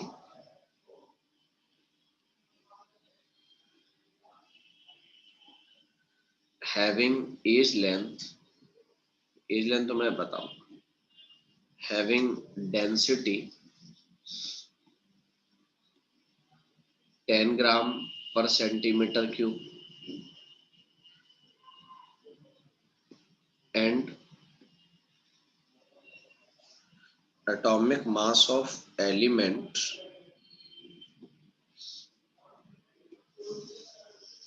is 300 gram per mole. ना इस बार ना मैं आपको यूनिट सेल बना के दे रहा हूँ अपनी तरफ से, इस बार कोई स्टैंडर्ड यूनिट सेल नहीं है। उसका हमने यूनिट सेल सपोज करो अपनी तरफ से बना लिया, कोई भी एक यूनिट सेल हमने ले रखा है,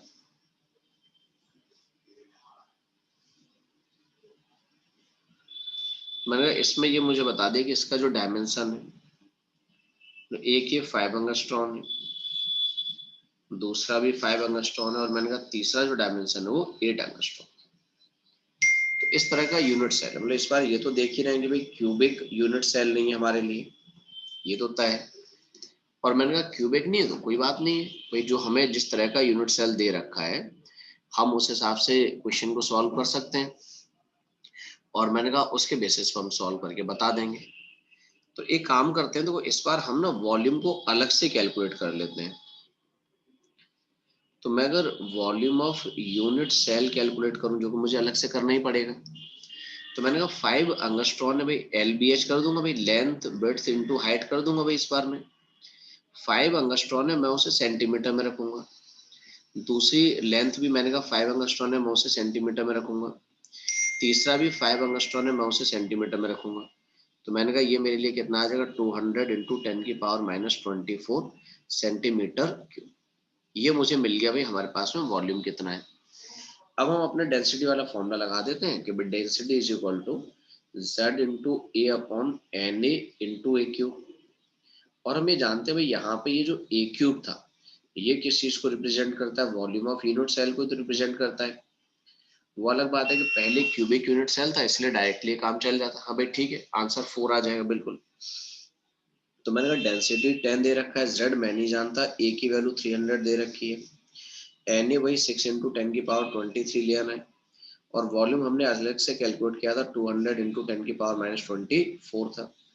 तो मैंने कहा ठीक है, बस इसी को कुल मिला के सॉल्व करना है। ये 2 जीरो ये भी खत्म हो जाएंगे, 3 से ये 2 टाइम्स चला जाएगा, ये 10 इससे खत्म कर देगा। तो मैंने कहा अगर हमने यहाँ से कैलकुलेट किया तो हम कह देंगे भाई Z की वैल्यू क्या होगी, 4 आ जाएगी। तो जरूरी नहीं कि हर बार एक स्टैंडर्ड यूनिट सेल या मैंने कहा दिया जाए, उसका मन है, हो सकता है वो सिंपल यूनिट सेल पकड़ा दे आपको और उससे क्वेश्चन को सॉल्व करा ले, तो कोई प्रॉब्लम नहीं, हमें सॉल्व तो तब भी करना पड़ेगा भाई। चलो अगला एक और आसान सा क्वेश्चन लिखता हूँ। Caesium bromide crystallize in BCC structure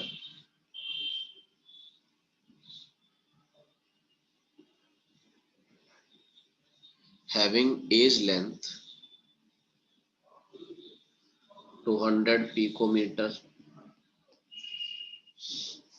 then find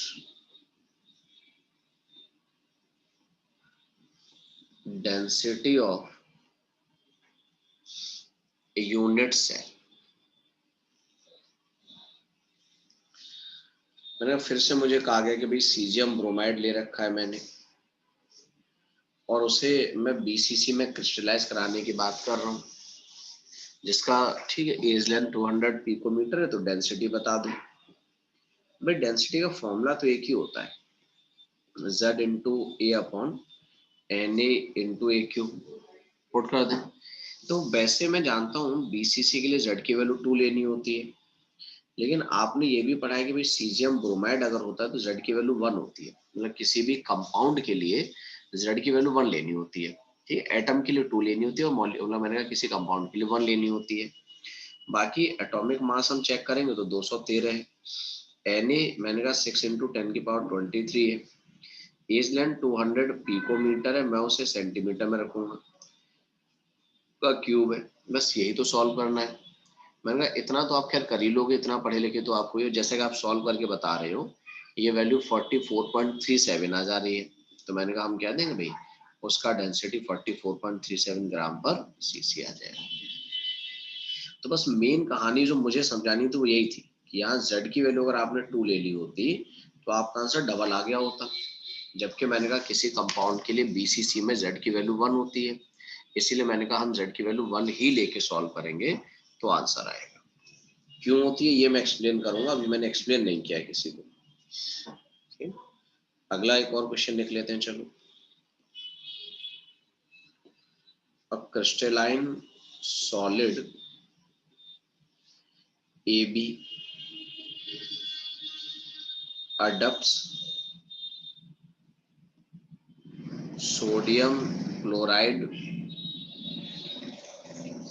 type structure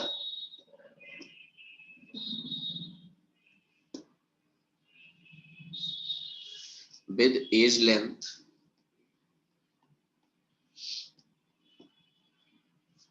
of unit cell as 745 picometer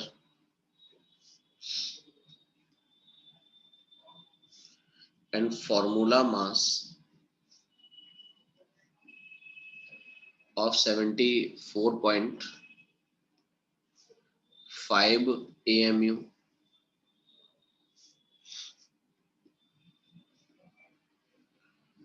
then density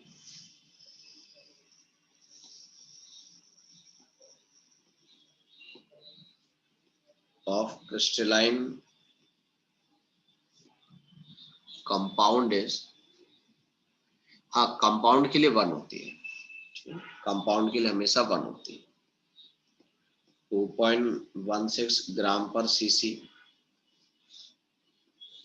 0.99 ग्राम पर सीसी,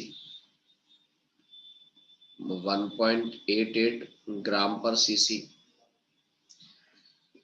1.197 ग्राम पर सीसी। तो हालांकि क्वेश्चन वैसा ही है, कोई नया नहीं है, सिंपल डेंसिटी का क्वेश्चन है जिसमें आपको वैल्यू रखनी और आंसर बताना है। उसने कहा कि स्ट्रक्चर सोडियम क्लोराइड से मैच करता है, मतलब ये पहचान में आ गया कि स्ट्रक्चर एफसीसी, हम सभी जानते हैं सोडियम क्लोराइड का स्ट्रक्चर एफसीसी होता है। तो भाई डेंसिटी के लिए तो मैंने एक ही फॉर्मूला पढ़ा है आपको, D is equal to Z into A upon N A into a cube, बस ये रख देना है। बस देखो, आपको देखा अगर सही से देखोगे तो पता चलेगा कि उसका जो मास है वो 74.5 AMU है। मुझे बस इतना बताओ कि अगर मैं पर मोल लिखता तो क्या किसी को ऐतराज है इस बात से कि मैं ग्राम पर मोल में लिखता तो सेम वैल्यू लिखी जाती। ये बात मैं स्टोइकोमेट्री में आपको पढ़ा चुका हूँ कि अगर एमयू के मेजर टर्म्स में मेजर करते हैं मतलब एक एटम का मास है, और अगर हम उसे ग्राम के टर्म्स में मेजर करेंगे तो एक मोल का है। न्यूमेरिकल वैल्यू वही रहती है, न्यूमेरिकल वैल्यू में तो कोई बदलाव नहीं आता है।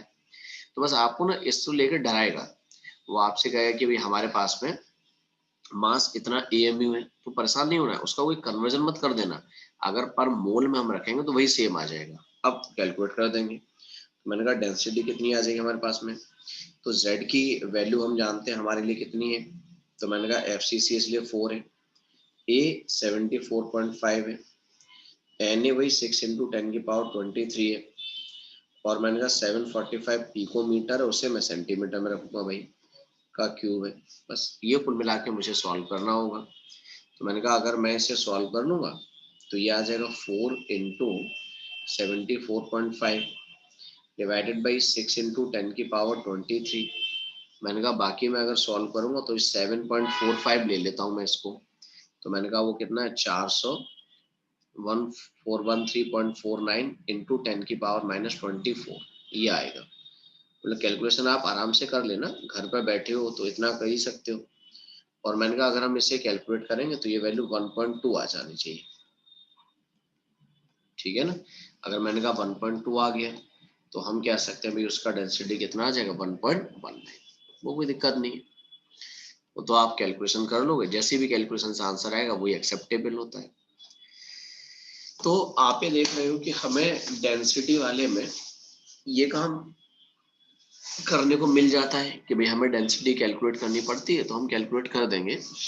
हमें मालूम है कि भाई डेंसिटी को कैलकुलेट करने का तरीका क्या होता है, सिंपल फॉर्मूला है, जब भी क्वेश्चन आज तक आया है फॉर्मूले बेस्ड आया है, और इन फ्यूचर भी जब भी क्वेश्चन आएगा फॉर्मूले बेस्ड ही आएगा। बस थोड़ी सी कैलकुलेशन आपको करनी पड़ेगी, तो भाई उसमें आप कुछ भी नहीं कर सकते, वो तो आपको करना है। नेक्स्ट हम देखते हैं रिगार्डिंग फॉर्मूला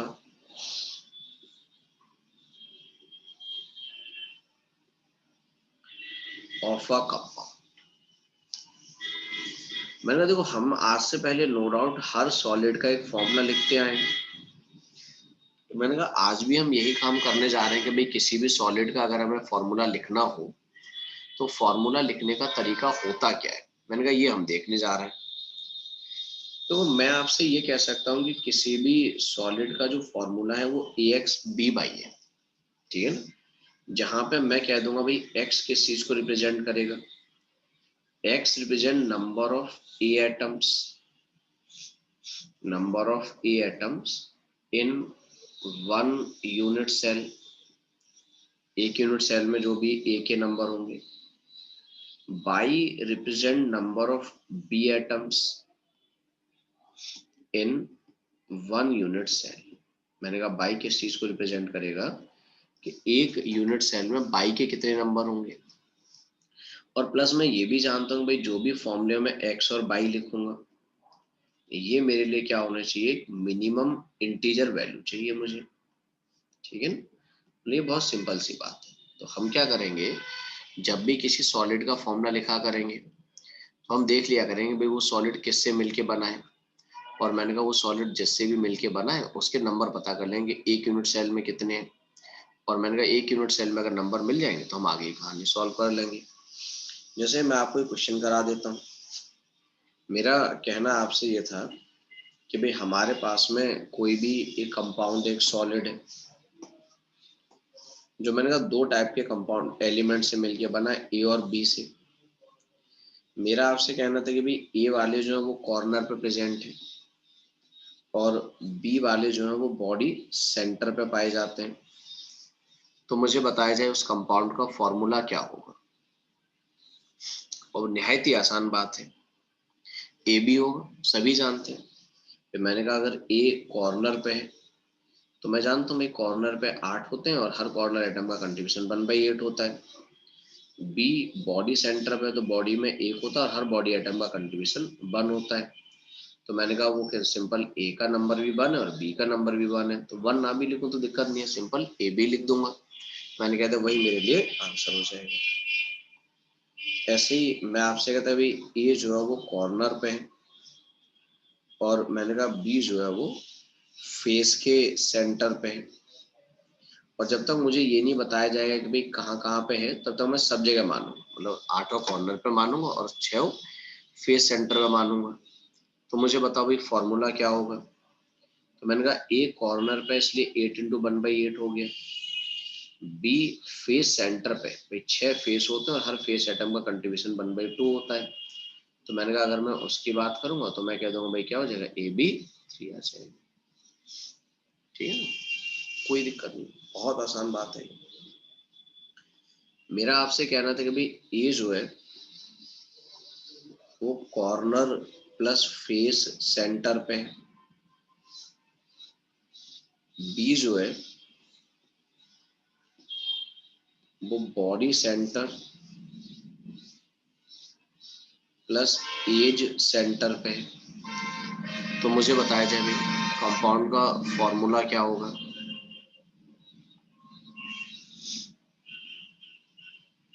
ए उसने कहा कॉर्नर पे है, उसकी वजह से 8 × 1/8। फेस सेंटर पे है तो भाई 6 फेस है और हर फेस एटम का कंट्रीब्यूशन 1/2 है। तो मैंने कहा ए का नंबर हो गया 4। अगर हम बी की बात करेंगे तो हमें कह सकते हैं बॉडी सेंटर पे मतलब 1 × 1 प्लस एज सेंटर पे है तो 12 × 1/4, ये भी 4 हो गया। मैंने कहा ए का नंबर भी 4 है, बी का नंबर भी 4 है, तो हम कह देंगे भाई A4 B4 आ जाएगा। लेकिन हम जानते हैं भाई हमें सिंपलेस्ट फॉर्मूला लिखना होगा तो हम 4 से डिवाइड कर देंगे, सिंपल ए बी लिख देंगे। तो ये काम करना मैंने कहा बड़ा आसान है, कोई ऐसा टफ नहीं लगता है कि मुझे नहीं कर पाएंगे हम। N alloy of copper silver and gold is found to have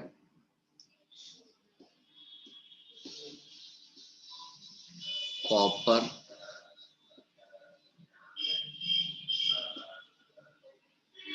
constituting the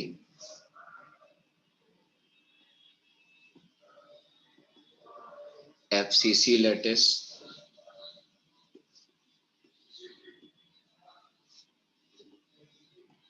if silver atoms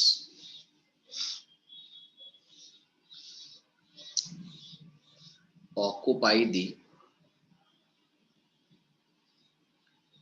edge centers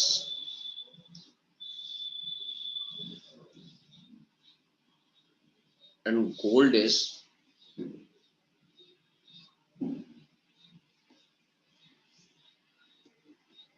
present at body center,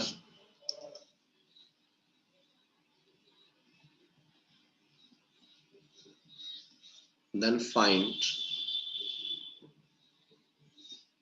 formula of alloy।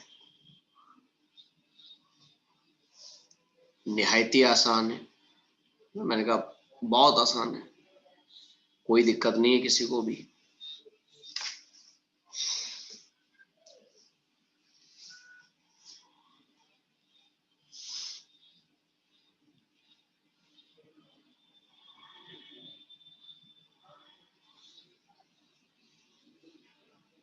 Cu4 Ag3 Au बिल्कुल है। देखो मुझसे कहा गया कि भाई जो कॉपर है वो एफसीसी में, एफसीसी का मतलब सिंपल फेस सेंटर और कॉर्नर पे है, तो उसके नंबर तो हो गए 4 भाई, ठीक है ना। दूसरा कहा गया कि जो सिल्वर है वो एज सेंटर को ऑक्यूपाई करेगा। तो हमें मालूम है भाई 12 एज होती है, हर एज एटम का कंट्रीब्यूशन 1/4 होता है। और उसने कहा गोल्ड जो है वो बॉडी सेंटर पे तो 1 हो गया। इसका मतलब मैं ये कह सकता हूँ भाई फॉर्मूला क्या आ जाएगा, Cu4Ag3A। कोई दिक्कत नहीं, वो तो मुझे जैसी इंफॉर्मेशन देगा मैंने कहा मैं बता दूंगा कि भाई हमारे पास में क्या रहेगा, हम आराम से एक्सप्लेन कर देंगे, कोई ऐसी दिक्कत तो होनी नहीं है हमें। मैं आपसे कहता हूँ भाई ए जो है वो कॉर्नर्स पे है, बी जो है वो बॉडी सेंटर पे है, और सी जो है वो फेस सेंटर पे है। चलो डी ले लेते हैं, एज सेंटर पे है। तो फॉर्मूला बता दो सॉलिड का, आराम से बता दो, कोई ऐसी दिक्कत नहीं आएगी कि आप नहीं बता पाएंगे। भाई मैंने कहा ए कॉर्नर पे है तो इसलिए 8 × 1/8 तो मैंने कहा 1 हो गया। बी बॉडी सेंटर पे इसलिए 1 × 1 1 हो गया। सी फेस सेंटर पे इसलिए 6 × 1/2 3 हो गया। और डी मैंने कहा एज सेंटर पे इसलिए हम कह सकते हैं भाई क्या है हमारे पास में 12 × 1/4, तो मैंने कहा वो भी 3 हो गया। तो हमें कह सकते हैं भाई ए का 1 नंबर है, बी का 1 नंबर है, सी के 3 नंबर है, डी के 3 नंबर है। तो फॉर्मूला AB C3D3 हो गया, चल जाएगा, कोई दिक्कत नहीं आएगी। तो मैंने कहा अगर हमें कोई भी ऐसा क्वेश्चन पूछा जाएगा, हम पूरी उम्मीद करते हैं कि हम ऐसे क्वेश्चन को सॉल्व कर लेंगे। मैंने कहा जैसे मैं आपको एक स्ट्रक्चर बना के दे देता, भाई अभी तक क्या है ना, मैं खुद एक्सप्लेन कर दे रहा हूँ इस बात को कि भाई कौन सा एटम किस पोजीशन को ऑक्यूपाई कर रहा है। ये जरूरी नहीं है कि हर बार मुझे क्वेश्चन में लिख के दे ही दिया जाए कि भाई कौन सा एटम किस पोजीशन को ऑक्यूपाई करेगा। हो सकता है कि मतलब सिंपल मुझसे कहा जाए कि भाई मान लो इस तरह से मैं कह देता, मेरा आपसे कहना था कि भाई यहाँ पे जो है वो कॉर्नर पे एक एटम है। मैंने कहा ये 8 कॉर्नर है जिन पे मैंने एक एटम लगा दिया है, और मान लेता हूँ ये कोई भी एक एटम ए है। दूसरा मैंने कहा जो हमारे पास में फेस का सेंटर है, एक चलो बॉडी सेंटर पर रख देता हूँ, ये बॉडी सेंटर है, यहाँ पे कोई भी एक एटम बी लगा दिया मैंने। और मेरा आपसे कहना था कि मैं फेस के सेंटर पे और रख दे रहा हूँ, मैंने एक यहाँ रख दिया और एक यहाँ रख दिया, ठीक, ये एटम कोई भी मैंने सी कह दिया। तो मुझे बताओ इस सॉलिड का फॉर्मूला क्या होगा, इस सॉलिड का फॉर्मूला क्या होगा भाई।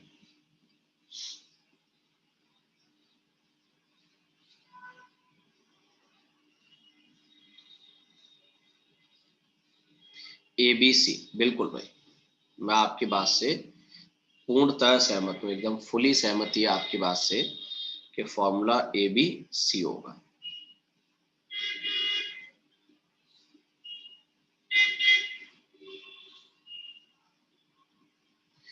क्या समझ गए भाई। देखो ये एटम आपको देखने से पता चल रहा है कि कॉर्नर पे है, और आप देखोगे मैंने स्ट्रक्चर में 8 कॉर्नर पे दिखाया उसको, तो मैंने कहा वो तो 1 हो गया। बी मैंने बॉडी के सेंटर पे बनाया तो मतलब वो जाहिर सी बात है 1 हो गया। सी मैंने फेस के सेंटर पे लगाया, लेकिन सिर्फ 2 ही फेस तो लगाए मैंने, तो मैंने कहा 2 ही फेस पे लगाया तो उसका भी 1 हो गया। ए का नंबर भी 1, बी का नंबर भी 1, सी का नंबर भी 1, तो मैंने कहा फॉर्मूला क्या होगा, ABC आ गया। ठीक है, इसमें बताओ भाई अगले स्ट्रक्चर में, तो आप देखोगे ए आपको कॉर्नर पे लगा के मैंने दिया है और 8 कॉर्नर पे दिया है, तो मैंने कहा 8 × 1/8 आ गया। बी जो मैंने फेस के सेंटर पे लगा के दिया है, लेकिन आप गौर करोगे तो मैंने सिर्फ 4 फेस पे लगाया है, 6 पे नहीं लगाया, सिर्फ 4 पे ही लगाया है। जितने पे लगाया उतने पे मान लेंगे, उसमें क्या भाई, तो मैंने कहा वो 2 आ गया। और सी जो मैंने बॉडी के सेंटर पे दिखा दिया आपको, तो मैंने कहा अगर बॉडी सेंटर पे दिखाया तो मैंने कहा वो 1 × 1 आ जाएगा, तो 1 आ गया। तो अब हम कह सकते हैं भाई अगर ऐसी कंडीशन है तो ए का 1 नंबर है, बी का 2 नंबर और सी का 3 नंबर है, इसलिए हमने कहा भाई आंसर क्या होगा, AB to C आ जाएगा। ठीक है, चलेगा इतना। तो मैंने कहा अगर हमें ऐसी कहानी भी हमारे सामने आएगी तो हम देख लेंगे। मैंने कहा इस टाइप के अगर हमें स्ट्रक्चर दे दिए जाएंगे तो हम सॉल्व कर लेंगे, ऐसी बात नहीं हम सॉल्व नहीं कर पाएंगे। चलिए तो